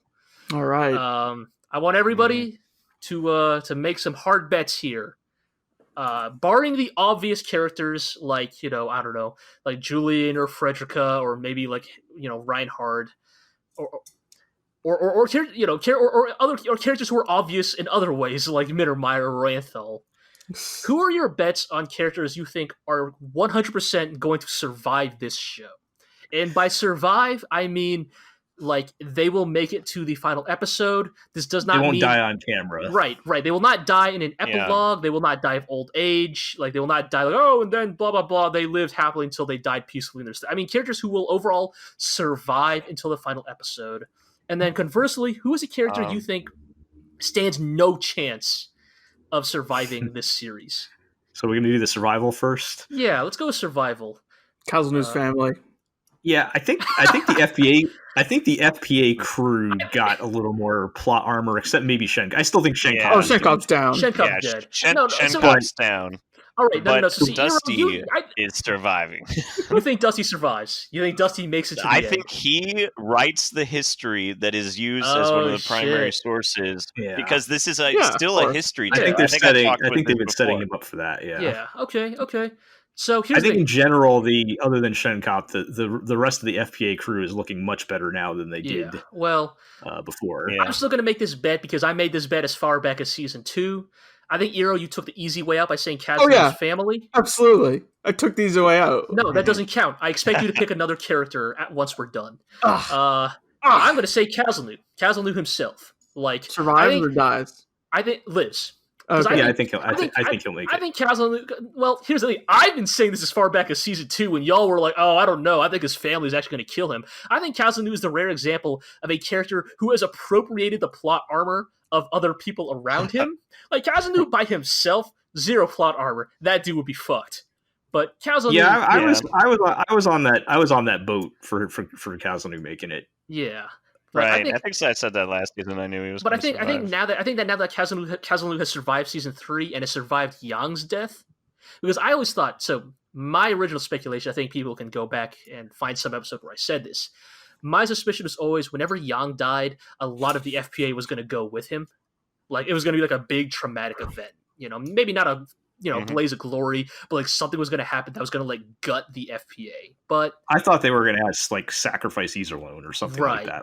But now that hasn't happened, I'm pretty confident Kazunu is going to make it, because at least one family man has to have a happy ending in this show.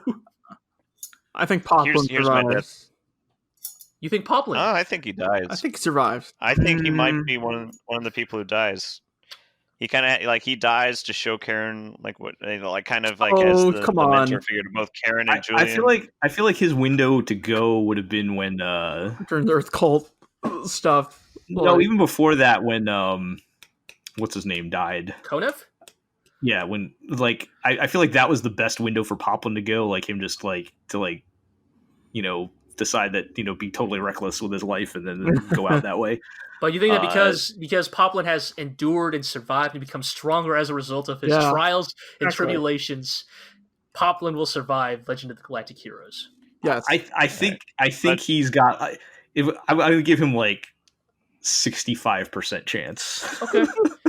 All right. Here's my 100% death prediction though. I think Bittenfield dies to Royenthal to show just how serious this next war is going to be. Ooh, I like Sure, that. sure. Yeah, you know what? I like that one because like here's Like I love Bittenfield, but yeah. no, so you're right. go. No, Binfield is the perfect. I mean, Binfield is the perfect mid-carder to like put Royenthal over. Actually, like that's perfect. Actually, like if you want to convince the crowd, if you want to convince the marks that Royenthal is the real deal, you have him take out a guy like Binfield because Binfield on paper Right. is pretty powerful, but Binfield has also like basically never won a battle in his entire time on the show. Like the only And battles he's the ever miracle won. admiral whose station continues to rise as he keeps losing. Yes. I mean, Benfield's like only wins are against like Bucock, and they're always like these weird sucker punches, so like they barely even Right. count. So yeah, okay. So I don't know. Part of me is still holding out hope that they're going to go for the dramatic irony of Bittenfield surviving all of this. But somehow Binfield, the most like fucking foolhardy admiral, is also the only one that survives. Like I would still lean that'd be toward. interesting. I would still lean toward him eating it though. I'd put him at like 80%. Okay. I don't Sure, know. that I don't he's know not if gonna this make is. I don't know if this is something I believe in my heart, but something I'm going to put my chips on. okay. Because so what? Someone's going to kill Anna Rose. Ooh, yeah. All She'll right. still be assassinated. And this will drive. I Reinhard over was the saying edge. what is Reinhardt's motivation? That would light a fire in him. Oh yeah. And Yeah. Yeah. Rubinski has brought that up. Yeah, that's That true. that is always a Right. card he can play. And like, yeah, that's all right. So Anna Rose That's a good for one. Iro, Binfield for Marlin. What about you, Jill? Who is guaranteed to die? Well, I already said Mittermeier, but I think we all know that, right? I mean, I think Well, I think you can pick Mittermeier as a valid choice. I think. I just also think that If you want me to pick my 100% who's going to die most likely, I'm going to say Mittermeier. sure. Okay. I feel like I was 100% on Shenkop before. I'm going to give it like a 90 now. I mean, the reason I'm not going to pick Shenkov for my choice is because I still think dude is 100% guaranteed to die. Like Shenkov is too like. He is too much like he is like Bucock. He's like those Empire admirals. He's too like larger than life to be allowed to live. You know what I'm saying? Yeah. Like if anybody is allowed to go out in a blaze of glory, it's going to be a guy like Shenkop. Like you can see the scene in your head. Like Shenkop is facing off against like fucking 100 Empire dudes, and like you just know Shenkop's going to be the guy who's just like. You just know Chekhov's gonna like fucking put his axe on the like fucking like stabs axe to the ground and be like, all right, who wants to win the glory of killing Walter Shenkop, right? Like he is the one that's going to go out on the pile of bodies, right? Yes. Oh yeah. Yeah. But what about Mittermeier? If you think Mittermeier dies, how do you think he dies? Do you think it's going to be by Royenthal? I'm not 100% sure yet. I don't think Ruenthal is going to kill him directly. I think he's going to die protecting Reinhardt in some way, whether that's from Reinhardt or the Earth Cult or some other way. That's what I'm thinking. Or maybe something to do with the kid, because like he's been getting really fixated on that kid. Maybe something with he gets caught by an Earth Cult spy and they kill him. Who knows? Trying to. What if like Mittermeier survives and he adopts Reuenthal's kid as like the ending of that plot line? Like, you know, maybe because he and Evangelion can't have a kid. And I mean, I suppose, yes. I suppose if anyone could end the cycle of hatred and revenge, it would be Mittermeier. So. Yeah, I do like him a lot. I don't want him to die. He's like, no, I don't want him to die. No, we don't want Mittermeier to die. But the problem is Mittermeier's too fucking nice. Like he. Yeah. I mean, that kind of comes back around to. I think I said in the first podcast we did where it's like, can nice guys like that stay in power and like and stay alive? You know, guys like, and we've seen Yang and Kirky Ice, and like eventually, I feel like Mittermeier is kind of getting in that category where it's like they're going to be too and Mittermeier is way more naive than Kirky Iser Yang ever was. Yeah. Like, True. I feel like someone's going to take advantage of him, or he's going to fall for something, or I Right. don't know. Like Oberstein/Lang could take him out pretty easy. Oh Right. yeah, they could definitely. I mean, take him out easy. in many ways, like now we're getting kind of the weeds about Mittermeier, the character himself here. But I will say that I think in many ways the reason why Mittermeier has survived this long is actually because he has a specific type of character archetype that has actually existed throughout history. Is that he is the character that is actually so honest and so like genuine that in some ways that has almost granted him a sort of plot armor in and of itself, because like it means that like conspirators like can't really get dirt on him, right? Like in the ways that like you can like in the ways you can like frame Roenthal for all sorts of shit. Like you could say anything about Roenthal. You could say any ratchet. You could accuse Roenthal of any ratchet shit you could come up with, and like you'd believe it, or at least you'd be like You'd think about it. True. I mean, Whereas, when they had his trial, though, everyone was like, "Yeah, that checks out." right? Like, Whereas like a guy like Mittermeier, like. What the fuck you gonna accuse Mittermeier of, right? Like embezzlement, treason, like none of it will stick to him. He's too honest for it. And so like in a ways that acts as a sort of pseudo plot armor, but I do agree that I think eventually that honesty is going to bite him. Because I feel like he's got to go if Ruenthal's going to go full rebellion, and I don't see any way plot-wise Ruenthal does not go full rebellion at some point. I mean, Joe, were you the one who said that you think Mittermeier is just going to die in like the first 3 episodes of season 4? Yeah, I think it's going to be fast. What if that happens? What if that's actually what happens? Is Mittermeier dies? What happens if Roenthal is framed for Mittermeier's death? That is what pushes Roenthal over the edge, right? Like I don't know if it's going to be related to Ruenthal directly. I think just not having him there, even if it's not immediately a factor, could be a factor later, because like I agree. I would have a harder time believing Ruenthal just like straight up clashing armies with Mittermeier, because that's who Reinhardt's going to send out first, right? So like I think for that to happen, he's got to get out of the way somehow.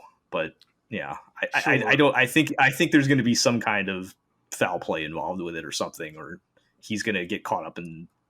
Probably the Earth Cult. The Earth Cult is the most dangerous card on the board right now. I think. Yep. Yeah. Or I guess like Adrian, and they've got a line. Earth Cult's the one that has Roenthal's kids. Yeah.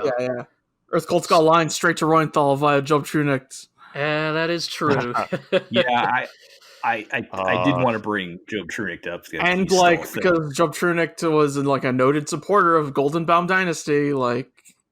They can use that as against Roenthal or something. I don't know.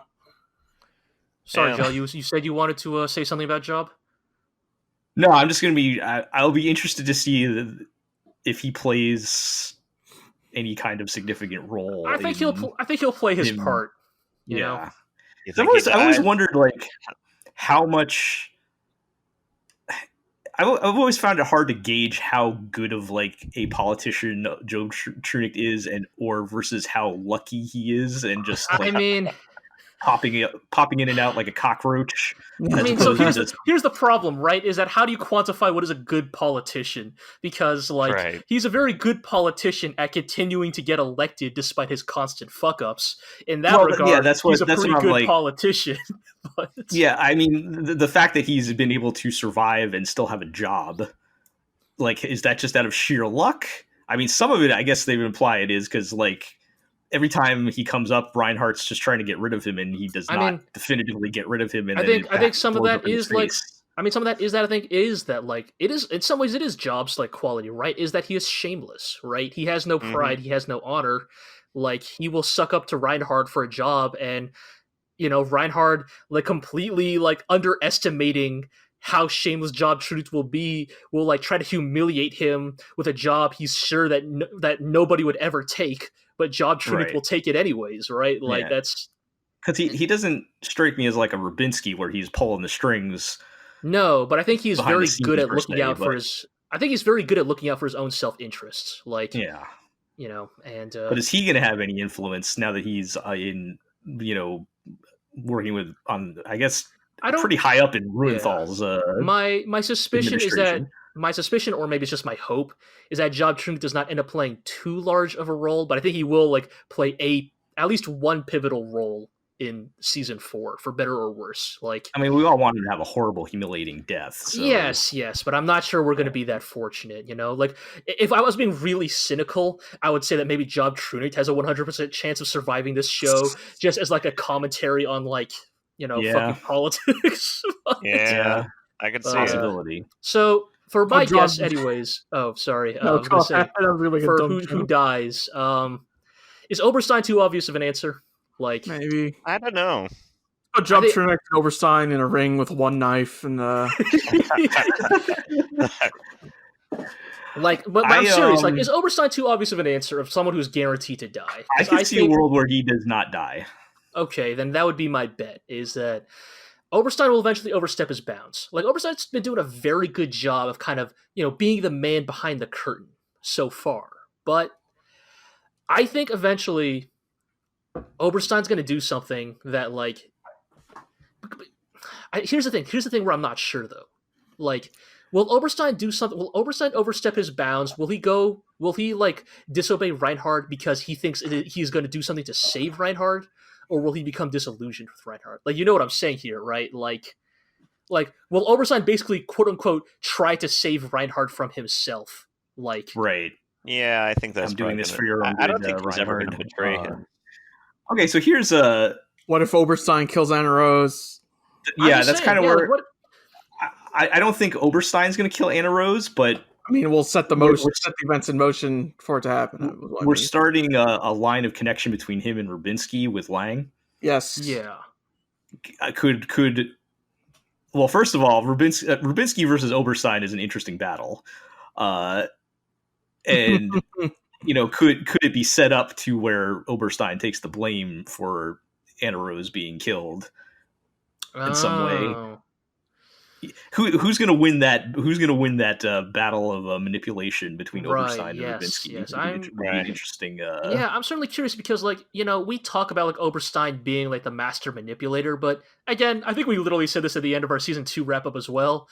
We actually haven't really seen Oberstein do fucking jack shit for like He hasn't done anything in a long time. He's in been a real while. quiet. Like, he's been pretty quiet, but I wonder if like that's building to something, like, and I'm certainly curious, but I don't know. I just don't see Oberstein like. I do not see us sitting here at episode 110 of Legend of Galactic Heroes, and Reinhard is still just chilling with Oberstein. Like, I don't Yeah. know that's how it goes. I don't think so. Like, I don't think Oberstein is that kind of character. He has a lot of people in the Empire that hate him. So Yes, also Right. that. Like, I'm not even saying Reinhard's the one who does him in. I'm just saying something or someone gets Oberstein in the end. Yeah, I could see it. I like Iroh's idea. Throw him in the ring with a. We can't include Andrew Fork anymore. So Alas, Yeah. no, He's no. dead. Thank, but yeah. So just to sum it up one more time. So around the table. So for who we think will live, I said Kazelnu. Poplin. Dusty. I don't know if I picked a different one. Did I? Oh shoot! Did you not pick someone? Did we skip over that? Because I think I jumped on the Kazelnu bandwagon. but I don't think I picked yeah. anybody You were else. Mittermeier. All right, Gel. We're talking who lives, right?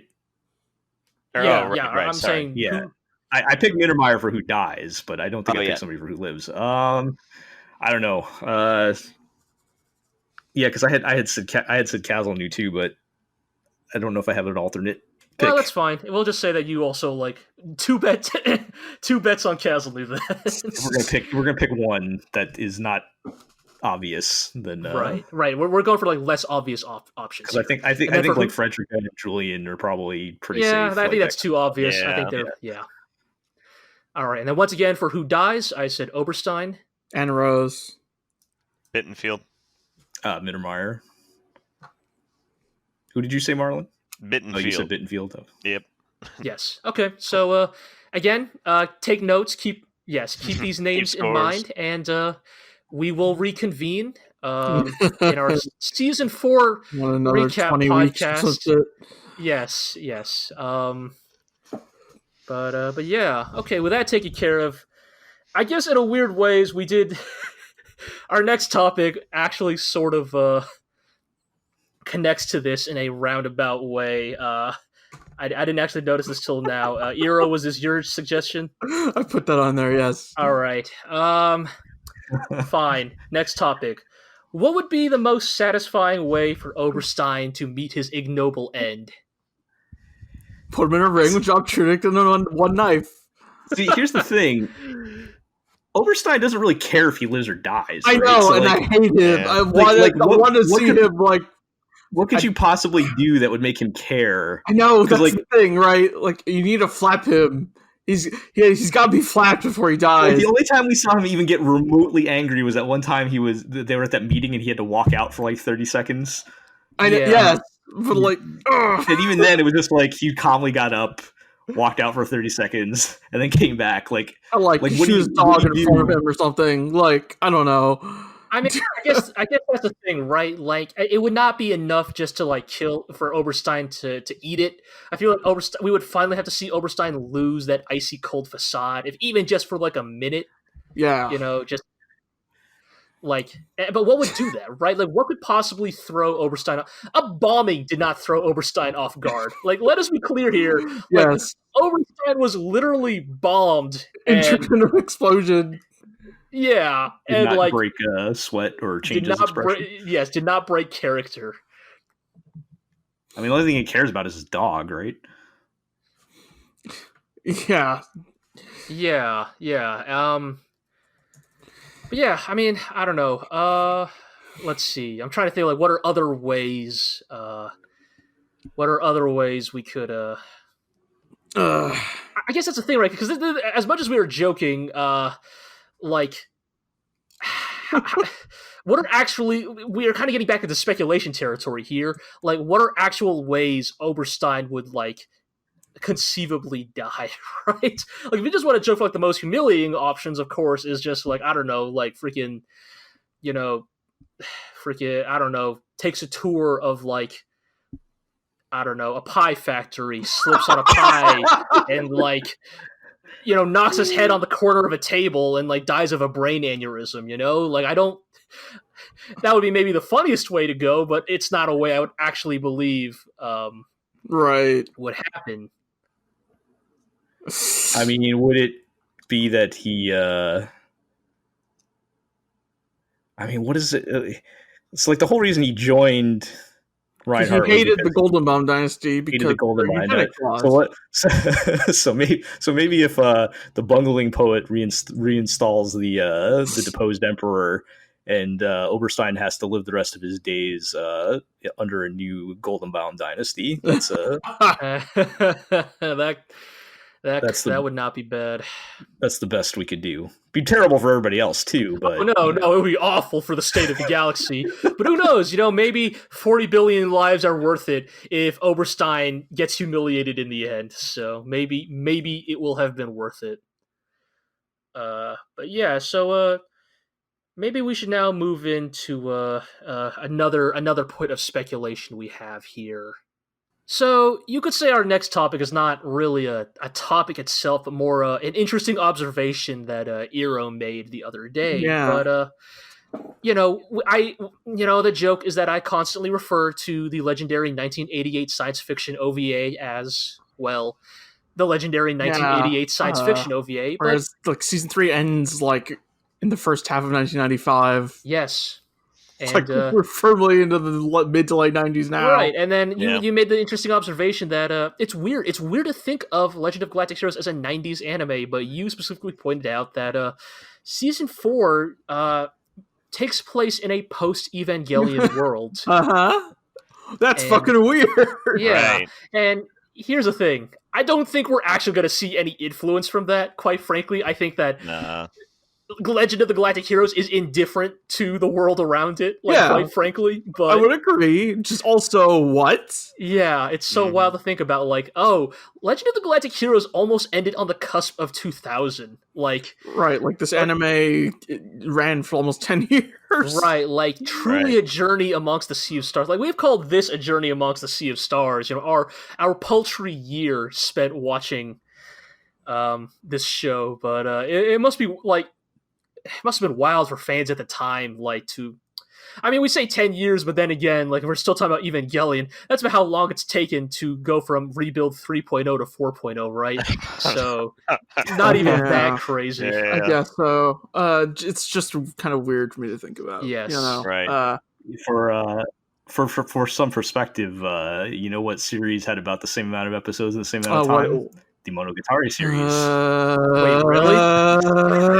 Yeah. Wait, Monogatari's had like 100 episodes?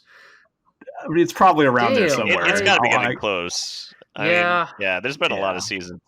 And it's been about 10 years. I just stopped paying attention to that franchise entirely, but I guess you're right. Like every year or so, I just fucking see something related to that property show up. And but yeah, speaking of Neon Genesis Evangelion, we just wrapped up a podcast where we rewatched the show. Indeed, with Gee and Jell and Iro, and yeah, and so that's finished, and you can listen to the whole thing.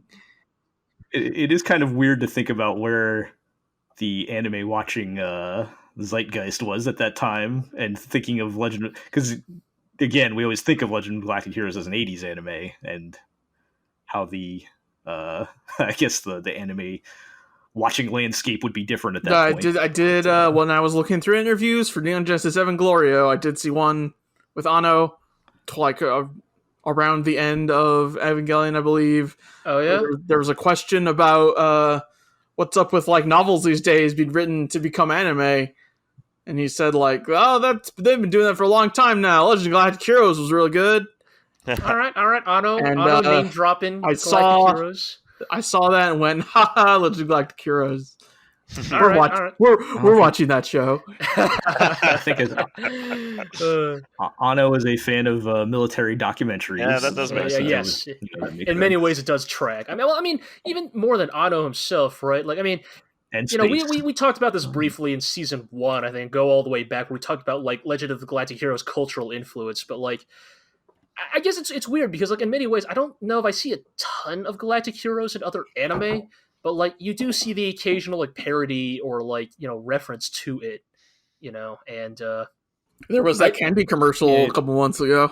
Yeah, I mean like Jell, this should be relevant to you now. Like Hinamatsuri, right? Like even like show like Hinamatsuri like had that one scene where fucking Nita was dressed up like Reinhard, like. Yeah, it's like you see these references in the weirdest places. Mm-hmm. Yeah, it's kind of it's always kind of had. It's never been like at the forefront of like the anime discourse, at least not in my lifetime or our lifetimes. But it's always been kind of hanging out back there somewhere. Yes. But yeah, so anyway, well, whatever. We could talk all day about like Galactic Heroes' cultural influence. I mean, look, we're still watching this goddamn show like what 30 years later at this point. Yeah. So right. Hey, I mean, season 2 of D&T is later this year, right? Yeah. I mean, if we didn't plan for this, but we could get into this a little bit. I mean, I don't know about Jell, Marlon. I don't know about you guys, but Iro, we're gonna keep watching DNT, aren't we? Oh yeah, hell yeah! Like we got it. I never finished the. I don't know. It's gonna be tough. I know you guys didn't love DNT, but like, there's a weird soft spot in my heart for it, just because like it's not like as good as the OVA by any stretch of the imagination, but like it is fascinating to watch like. Those same events played out, 30 years later. Like how does anime portray these events? Like think about how much less axe murder there is in DNT. It's like it's one of those things that I'm really curious about. Like how will they play out? Like didn't they do the Yang original Wenli... Iserlohn takeover in that first season? Yeah, they did, and it's a lot more subdued. Like they basically just the disguise trick works all the way to the very end. Okay. They basically take over Iserlohn like without shedding any blood. But yeah, that is a lot different. They like stab a guy with a pen or something. But they do that. Like the season 1 ends on their push to like their big It's a offensive fucking, to the Empire. cliffhanger for Omelitzer. Oh no, they're already losing at Armlitzer by the end of season one. really? Oh, okay. To the end Like of season that. one specifically Okay. ends with Lobos has reconsolidated the fleets at Armlitzer, and Yang is on his way to kind of save what's left of the FPA fleet, while Reinhard kind of moves in for the kill. And again, I'm kind of curious how it's gonna go. You know, I mean, like I assume the big events are gonna play out the same, but like it's always the little things that like fascinate me. You know, like for better or worse, like as somebody who's kind of been paying attention to how DNT has been promoted, it's all Reinhard all the time. Like Yang is basically a bit character in all the trailers I've seen for season 2 of DNT, and like it makes me wonder, like, is that because like retroactively Reinhard has only grown more popular amongst the fan base, you know, since the original airing, like, or like is it just because Armlitzer is kind of a big win for Reinhard, so it makes sense to kind of present him as the kind of the primary actor of that fight. But like it is weird. Like I wonder, like in 2019, like does Yang get weirdly relegated to like side character status in a I also didn't really like DNT Yang. Yeah, I thought he was all right. I mean, too good he's so much looking. He's too sexy. Yeah. No. That's all well and good, but he just seems so much more like dry and joyless compared to the OVA version. I guess so. Yeah, I guess that's true. Yeah, and maybe, you know, I don't. As does all the characters in DNT Right. compared I mean, to the OVA. I think this is why we're gonna have to wait till we start getting like some of the more outsized personalities, right? Like I think I need to see like what DNT Bittenfield looks like, you know, or acts like, you know, to really get like when Bittenfield gets dunked on by Yang at Arblitzer, I need to see what that fight looks like, and then we'll maybe be able to get a better feeling for like, you know, how this plays out, you know. Right. But I will agree, it's going to be weird because, like, for example, we have seen what DNT Dusty looks like, and he's very like conventionally pretty, and it's hard for me to imagine the DNT version of Dusty being the guy who says shit like, "We'll fight this war on foppery and whim," or like, "The two most important words in the galaxy are so what," you know. Like I don't see. Or dressing up like a Right, like I don't see that version of Dusty doing all that stuff. But like, what about sexy glasses, Kazunu? oh right, yes, very like like Hot sexy glasses Kazuma. boy. Yeah, it's kind of could have like how did they portray him? Because he's such like a dad figure in the OVA. I don't know they even allude to Kazunu's family in D&T. I'm sure they'll show up. I think they're important enough that they're not. I think they mention them at least. Yeah. But because I remember I remember them. I remember him saying something about his family or something. I'm like, oh yeah, he does not look like, in typical anime terms, he does not look like right. Like it's hard to imagine like I don't know. OVA Kazunu looks like like the prospect of like seeing D&T Kazunu, like the D&T version of Kazunu, like tease Julian about marrying his like 4-year-old daughter. Like I don't know if that it's probably just not gonna happen. I don't know if right? that plays the same when like D&T Kazunu is like also young and sexy. It works with OVA Kazunu because he does kind of have that bumbling dad energy to him, and like he would joke about like, oh, you're gonna marry my daughter someday, right? So don't break her heart. Right. But like I don't know if all that stuff, that dynamic plays the same when he is like just as hot as the rest of them, or like I don't know, or like same thing with like Shenkop, right? Like Shenkop, like D&T Shenkop is like maybe the manliest character in that show, and even then he's still like very pretty. And like it's hard to imagine that version of Shenkop like. I would argue at least D&T Kirky Ice isn't as pretty as the OVA. Right, somehow Kirky Ice of all characters got the fucking downgrade. But well, there's only room to go down from the OVA. Yeah. Kirky Ice. Well, you'll never be good enough for Kirky Ice anyway. Yes, exactly. Yeah. Well, Indeed. whatever. I'm looking forward to seeing D&T Louis Mashengo showing up. Oh, hell yeah. In season 2, so... Yeah, that'll be good. But yeah, speaking of very pretty people, I think we're going to move into our fun/stupid topic of our wrap-up podcast, where... AKA instantly dating the podcast. Yes, the part where we date this podcast. Speaking of dating... Oh, yeah. So, as some of you have listened have known, me, Gel, and Iro have been playing a lot of Fire Emblem 3 Houses. And that show... Lots of Black Girls parallels. Yes, a lot of parallels to the OVA in that game. But we're not going to talk about that. We're going to get more into the other. Well, we're going to get into the more unique part of Fire Emblem, which is it's the relationships you form with the characters, and specifically, kind of maybe kind of get into like some more aspects of like, you know, which character would belong to what house, like which characters would have the best support conversations, and Right, personally I'm what outta I here. think is going to be the most interesting. Sorry, Marlon. Try and stick around. I You've will. played Fire Emblem. You're a Fire Emblem vet. You'll be able to get some of this. I know. Mhm. But what I personally want to start off is what would be the perfect tea time for the cast of Legend of the Galactic Heroes? For those of you not familiar with perfect tea time, in the game Fire Emblem Three Houses, you can invite your various students and fellow teachers to tea. And in this segment, you have to pick a blend of tea to serve your teammate.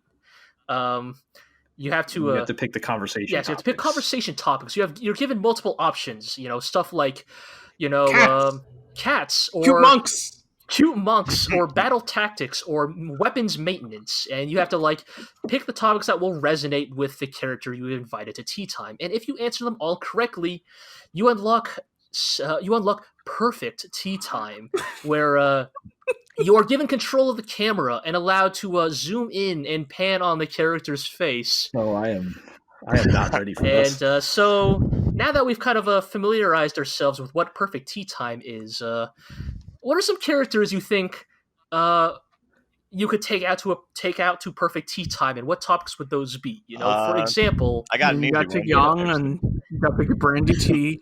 Yes. So for Yang Wenli, the Perfect obvious tea time. answer is you pick any tea and you pour brandy into the tea, and then for topics you pick history and the inevitable collapse of democracy. Yep, exactly. I'm honestly not sure if Yang has any other hobbies, to be honest, but A new gambit. yes, a new gambit. Yes, Yang would be interested in that. But what about other characters? He also you had a get, cat. Baron Flugel. You get some champagne, and you talk about Mecklinger. yes, that would be. Kunmel. Yes, that would be the play there. Flagel. Yes. Who the fuck was Flagel? God He was damn the it. guy in the wheelchair. No, that's Baron Kunmel. Oh, That Kummel. was Kummel, For some reason. Flagel. Is Flagel Flagel was the bungling poet? Oh, No. Flagel was he was the the, bowl cut guy. oh, okay. Flagel Yeah. was the lipstop motherfucker. You know what part I'm of the talking Lipstop about. Rebellion. Landsberg is the bungling poet? Yeah. Yes. Landsberg is the bungling poet. Well, you know what I mean. The guy in the Yes. wheelchair. Uh, Talk to him about Mecklinger. Yes, we know. Yeah. Yeah, I'm not prepared for this, so I'm Talk just about going to say pick Reinhardt and do whatever I pick for Edelgard, and it's going to be the exact same The thing. exact same thing. Just pick Kirky Eyes. Sure. What is a perfect tea time with Kirky Eyes? Is that just talking about Reinhard? Yeah, sure. Like, Probably, man. Reinhardt Well, Sama, I don't know what uh, Kirky Eyes likes. well, it's talking about Reinhard, but if you really know Kirky Eyes, what you'll actually talk about around Kirky Eyes is Anaros. Like, he'll never admit it himself, but What about handstands? handstands. Oh, they love them. They love them. Their handstands. Yes. What was the cake that? What was the pie that Anrose made for Kirky Eyes? I can't even remember. That he just ate with his fucking hands under that tree. Speaking of tea times, though, I know how you get negative tea time with Reinhard. Oh, Is shit. you would talk about parties because Yes, Reinhard hates very much parties. Yeah, I was going to say, like, the hardest one Uh. would be, like, you'd get negative tea time with almost any topic in Karen. Like, you know, there's just no way to have a chill time with her. No, yeah, with Karen, I feel like just be Julian and you'll get yeah, like Julian would somehow be a 50-50 coin flip of either positive tea time or negative tea time. It's like you can't get the perfect tea for her because it's this like secret. It's the secret Cadros family recipe. Yes, like it really is recipe. Like, in fact, it really is truly a testament to Poplin's like social skills that he's even able to have a positive like rapport with Karen, despite like A, Poplin being Poplin, and B, Karen being Karen. Don't let Poplin become a professor. Oh man. No, I don't know. Poplin could be Poplin's kind of channeling that Manuela energy, like Yeah, I was gonna say we need a male version of Manuela, like a more functional version of Manuela somehow, but like still similar energy. Oh come on! I think at least Poplin could like, based on what we see, show up for his job. Look, I say that based on what we see on screen, as far as I'm concerned, I think Poplin has a better batting average than Manuela. Like, oh yeah, totally. Well, that's true. That's true. Yeah, it's true. But yes, Manuela strikes out a lot. Poplin would like to talk about cute monks for sure. Oh yeah. Sure. But yes, I don't know. When we get to these other topics, sure. Of the existing houses that are in three houses. So for those unfamiliar, these are the Black Eagles, who are kind of the establishment, capital E establishment. They are part of the Empire. They are kind of the house of like. They're kind of the house of what? The Imperialists and the Edgelords, and are like maybe the most dysfunctional house, but they are led by their strong and very like dogmatic emperor. So Gosh, I wonder which faction that applies to. Blue. So, I mean, we already know Edelgard is Reinhardt. Yes. Hubert is Oberstein, and I'm still sticking with Ferdinand Eyers, Mittermeier. Yes. Yeah.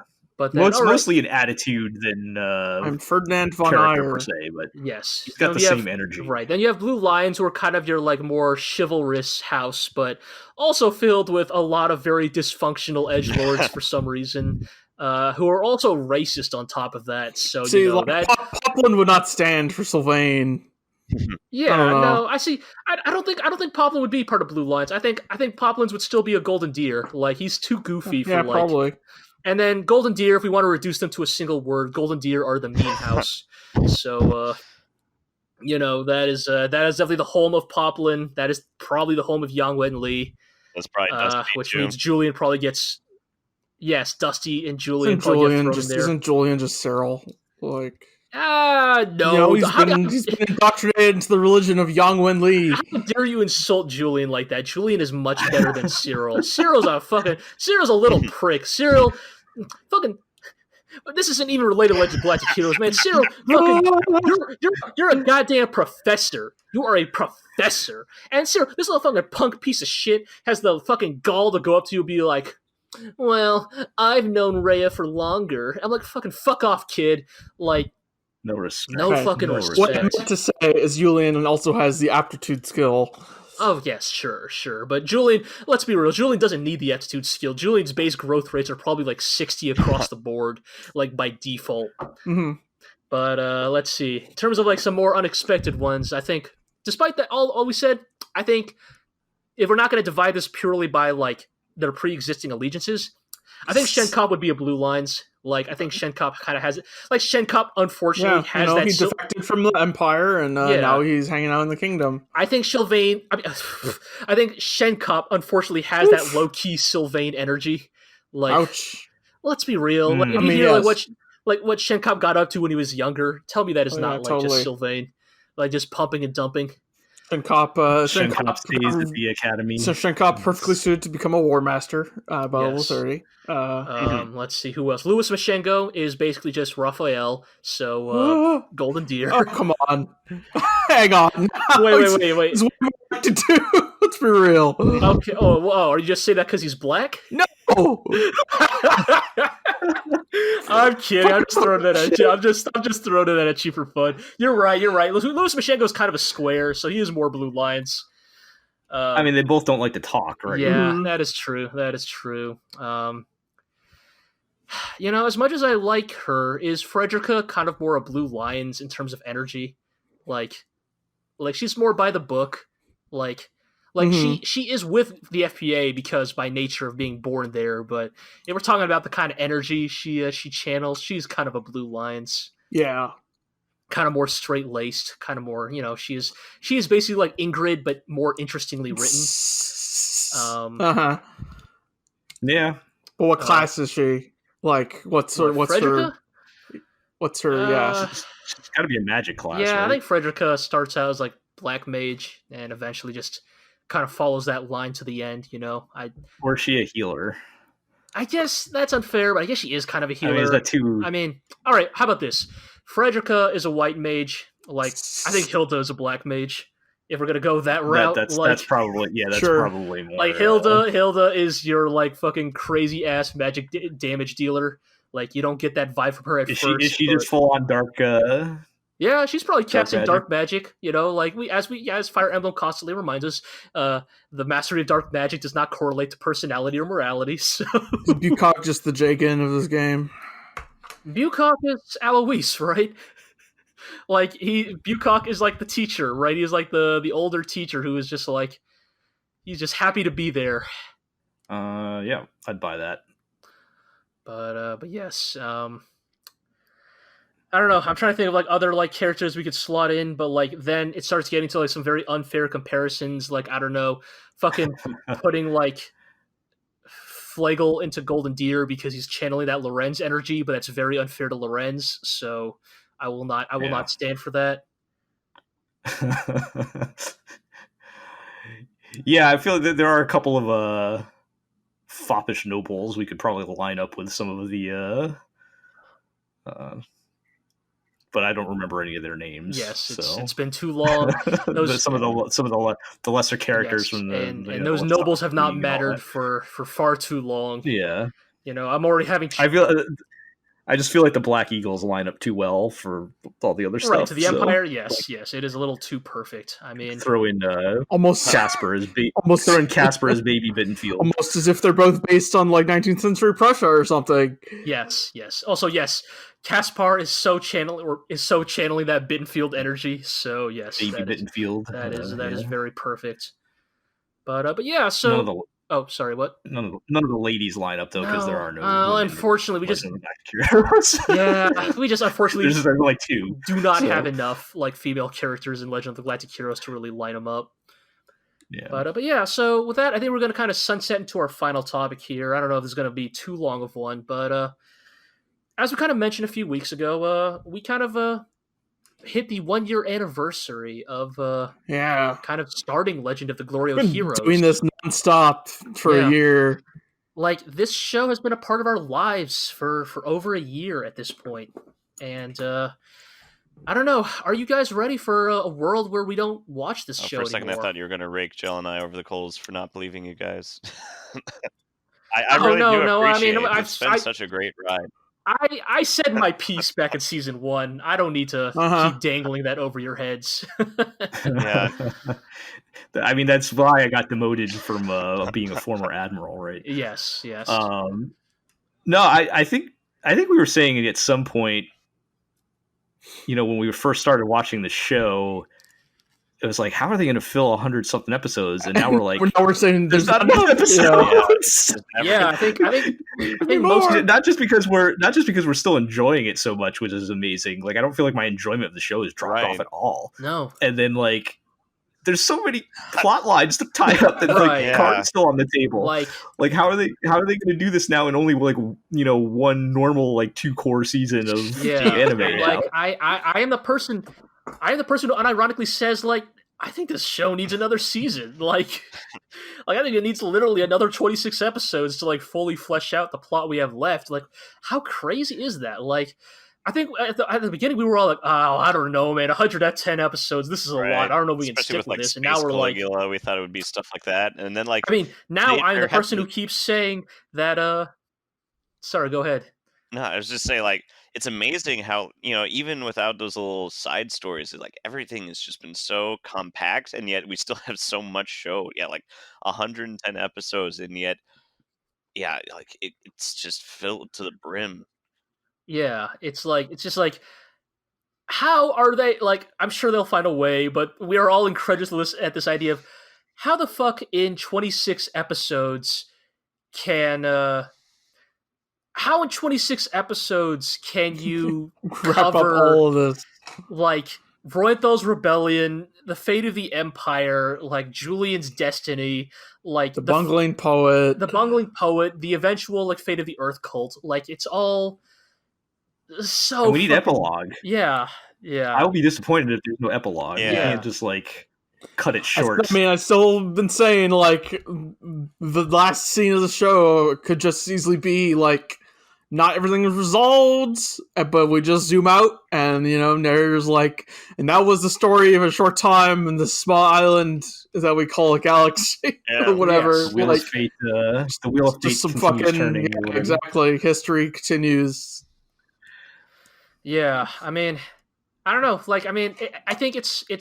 I really don't know what I'm going to do in a post Legend of the Galactic Heroes world. I mean, I think that like it sounds hyperbolic, but I feel like we aren't like even like kidding that much when we say that. Like, I don't think there is any piece of fiction that like compares to Legend of the Galactic Heroes, and I feel like that is why like Not in in my anime, at least. yes, and that is why in my sheer desperation for more, why I am inevitably going to strong arm Iro into us podcasting about Legend of the Galactic Heroes Gaiden, because look, man, It's all prequel shit, man. yeah. And are you telling me you're not going to watch it? No, I'll watch it. Are Just you telling me?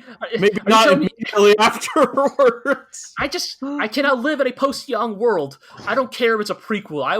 I will bow and scrape for any fucking glimmer of an alive and well Yang Wenli again. If that's what it takes.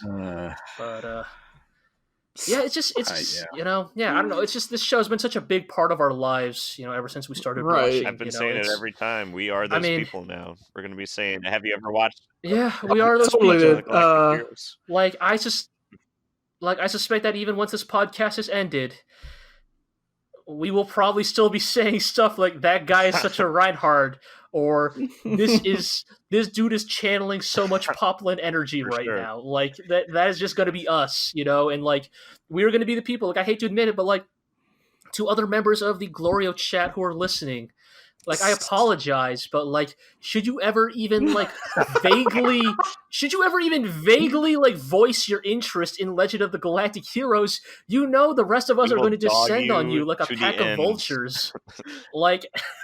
Like we'll be like, yeah, you really should watch it. It lives up to the hype. Like You'll be you the should Velveteen watch Hero, it. And, like, put out and the some thing is, like, screenshots. Oh, Yeah, boy. like, we- Dip into my archive. like we'll be like, Iro, start dropping the screenshots. Like I need to find some favorites. it's this show is tremendous, and it makes it's a thing though. Like it makes me like on one hand, like it makes me want to pursue more Yoshiki Tanaka works. Like I suspect that like once we finish this OVA, like Iro, I may pick up the actual novels just out of sheer curiosity. Still But need to also read the- those. But also at the same time, I'm not sure if my enthusiasm for Galactic Heroes will translate to other Tanaka works, because like on one hand, it is an adaptation of his work, but on the other hand, I think this OVA is great because it is a very well put together OVA. I mean, I think some of us kind of remember that that Arslan anime that aired a few years ago. Like, Right, I'm Also- curious to like go back and check out Arslan and see if I'm more appreciative of it. yeah, but I feel like I remember watching at the time, like that was a Yoshiki Tanaka work, but I feel like it did not really like resonate with us in the same way. And Wasn't that like the anime adaptation of the I manga think adaptation of the novel? Yeah. Yes, that's correct. something like Which that. I think took some liberties from the novel to begin with and made it more anime-ish. Right, but like- maybe like, I mean, I'm Because in many ways, this makes I feel about Arslan, or I'm skeptical of the Arslan anime in the same way that like you guys are skeptical of the D&T anime, or even I will admit I am skeptical of the D&T anime in the sense of like yeah. if the D&T anime was the only version of Legend of Galactic Heroes I ever watched, I think I would still like the show. I think I would still like the story, but I don't think it would resonate with me in quite the way that like Yeah. the OVA has. Like I think there's something truly special about like I think the audio visual experience tied with the OVA is very much part of, at least for my enjoyment, on top of the story and the writing and everything like that, that I the whole package. I don't know yeah. if I would get this. I don't feel like I don't feel like I would get the same experience just from reading the novels or something like that for me personally. right. But I don't know. I mean, I think in many ways this just could. I mean, I think for better or worse, like we are just floating these options out there as like what every like rabid fan does after like an amazing piece of work that resonates with them ends is you just try to like desperately scramble for anything that's sort of like it. Right. Get every Like, little scrap of just everything. I mean, I guess that's why the Guy Dead thing exists. yeah. Even though I in mean, my heart, I don't really want to watch it. It's like when it's all over, I might be just like, right. Like, what's so the point of desperate. watching of a prequel work? But it's like, don't you just want to return to these characters, even just for a fleeting moment? Yeah. And I mean, where are we? I guess we can pass final judgment after season 4, but I don't know if my opinion's really going to change at this point. Where are we putting this, like, on our all-time favorite anime lists? Or does it even belong on it? I almost feel like it almost doesn't belong on an anime list because it's so difficult. What, it transcends it would be like putting the Lord of the Rings on a list of fantasy tops, right? Like, I mean, I don't. Well, I have my personal opinions about the original Lord of the Rings novels, but I don't think it's like that. Like, I mean, yes, Legend of the Galactic Heroes is a very special show, but I don't want to necessarily like call it such a sacred cow. Yeah. Like I like it a lot, and I think I would be happy to put it in my top 5, maybe even top 3. Like, this anime has resonated with me in a like somehow. I mean, yes, it says a lot that like it would share my top 5 anime with anime like freaking Gurren Lagann Right. and Gunbuster, but like it really speaks to like the way the show resonates with me. It Right. I think we also picked we by chance picked a really like politically charged time to watch the political show in. Certainly an interesting time. Yeah, I mean I think that's another interesting question. If I watched this in 2007 or whatever, like, it wouldn't be nearly as meaningful to me. I think I wouldn't have been able to appreciate it. Yeah, that's a good way to put it. You kind of have to be like ready to watch the show. Yeah. I think you got to be. Yes, I mean, I think like a more mature fan. Yeah. Kind of. I mean, I think even more than that. Like, I don't want to be like, Legend of the Galactic Heroes, we're the real anime fans here. I don't want to go that far, but I think it's more like it's a very high IQ too. I have to have a certain amount of patience because, like, especially the beginning of the show is kind of slow. Yeah, like it's good, but it's slow. It's like a burn that you have to let really catch fire. So the thing I would say then is I think that like, so as much as I think we are going to become those Legend of the Galactic Heroes people, like, I think that like, it's also like, I would not force this show on others, like without them like being ready for it. I think that for better or worse, and maybe we are just literally echoing like the old wisdom of like Legend of the Galactic Heroes fans of decades prior. So please forgive us for acting like we're coming up with new takes here. But like, don't worry, we're not thinking that. I'm sure we are just echoing like what some of y'all have said for years. But like, I think Legend of the Galactic Heroes is something you have to come to, right? Like it's something that like you have to make the conscious choice of like, you know what? You can't really sell this show. Like, right, we tried that. You can try. Before. Like, I have tried, and like, I don't know. Well, like, I've gotten one person to like start watching the show. I think he fell off it already, which means I'm gonna have to keep hounding him. But like, it is not a show that like just out of a whim you can just be like, hey man, I'm gonna watch all 102 episodes of Legend of Galactic Heroes. Right. It's just not tenable, right? Like, it is a show that I think you have to be like on your own terms. Got to be like, all right, I'm gonna watch this show. I'm going to embrace what this story is. Like, you have to be the one to come to it. And I think Legend of Galactic Heroes is just like, it is content to be there. I think it's just content to exist in perpetuity, and just be like, it'll always be here, and it'll always be ready for new fans. Yeah. But I think with that, we're now that we are approaching like a total runtime of like 3, maybe 3.5 hours here. I think we're gonna have That's to. about how long the other roundups have been.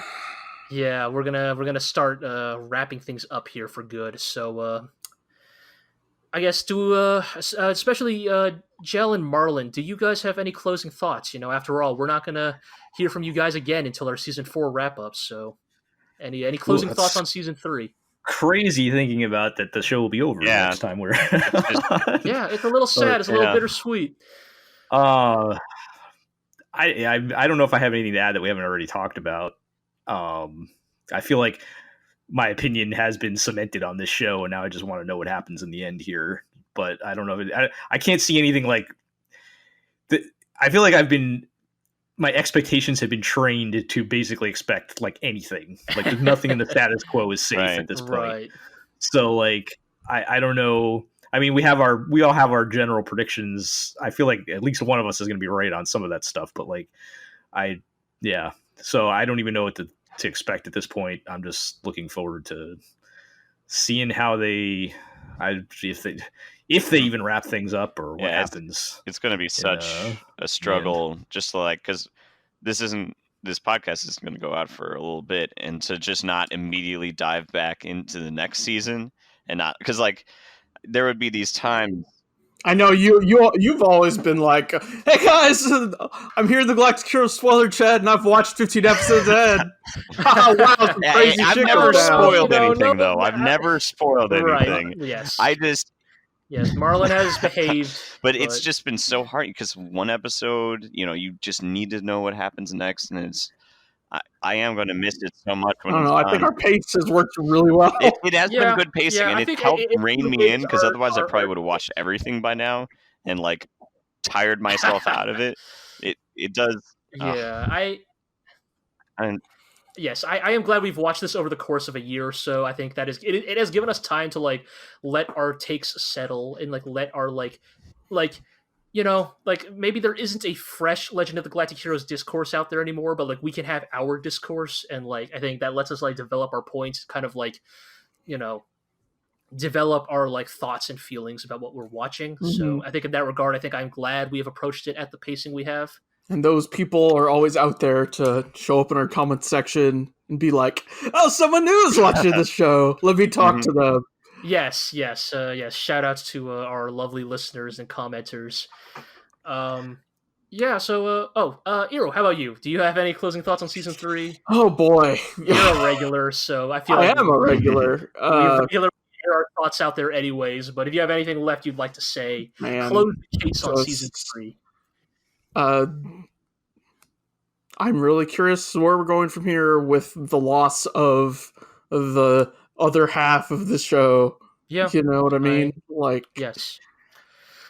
I don't want to speculate too much anymore because I think we're already running long, but I truly wonder, like, I still love this show, but I truly wonder if I can still love this show without Yang Wenli. Like, he was so... Are they gonna cheat and just have Ghost Yang keep showing up? Oh yeah, totally, dude. Probably, but I don't really think that counts. What I needed was Yang, the living character. Yang, the character who, like, he lived and he grew in some ways. Like he developed as a character. We grew to know and love him. Like, I don't know if I can enjoy a show as much without him, but I'm certainly willing to try because this show has yet to disappoint me. So I of course want to give them the chance to like convince me that like we can live in a post-Yang world, but it's going to be tough. Yeah. The spirit of Yang will never die. Yes. And I think on that is a good note to kind of close this podcast. So we're going to take care of some housekeeping. Whole spiel. Let's go. As always. What? I was just going to say, we already talked about Neon Genesis 7 GLORIO. So we can skip that, yes. But as always, you can listen to this podcast and read the rest of our posts on theglorioblog.com. You can listen to this podcast on iTunes, Podbean, Spotify, Google Play, wherever podcasts are, bought and sold. You can watch Legend of the Galactic Heroes on HIDIVE and VRV. Feel free to check out our sister podcasts, such as the aforementioned Neon Genesis Evangelion, or the GLORIO Chat, or the GLORIO's King of the Kaiju. Let's see. Additionally, you can listen to the podcast on YouTube, blah, blah, blah. Leave a like, subscribe, comment, etc. Y'all know the score. Tell your friends. Yes, tell your enemies. And I think that'll do it. So, As always, thank you all so much for listening. I really hope you guys will stick with us into the final stretch here. It's been a hell of a ride, and I hope it stays. I hope it stays as high stakes and as fun and as compelling and as important as it has all the way to the end. As always, Thank you guys for accompanying me on this journey. Jell and Marlon, I look forward to reconvening at the end of season 4 when we're all gonna kind of share our reactions to the bombshells, dropped at the end of season 4. We get to compare notes on who guessed correctly on who lives, who dies, what happens in the show. Maybe none of us are right, for all we know. For all we know, Emil von Thekla will perish in an explosion. Yes. 2 episodes in. But Marlon, if your speculation is correct, boy, will that be a very fun conversation. I'm going to gloat. Just to be contrarian now, Emil von Thekla is going to perish in an explosion. All right, fine. We got 2 bets on Emil. Let's see which one. Only one can be right. Yes. Iro, as always, thank you for being my loyal adjutant, my loyal co-host, my navigator in the darkness of the stars. Of course. We'll chart a course to that star on the horizon or something. To what, a brighter future or something? Yeah, that. Let's go with that. And once again, we will see you amongst the sea of stars.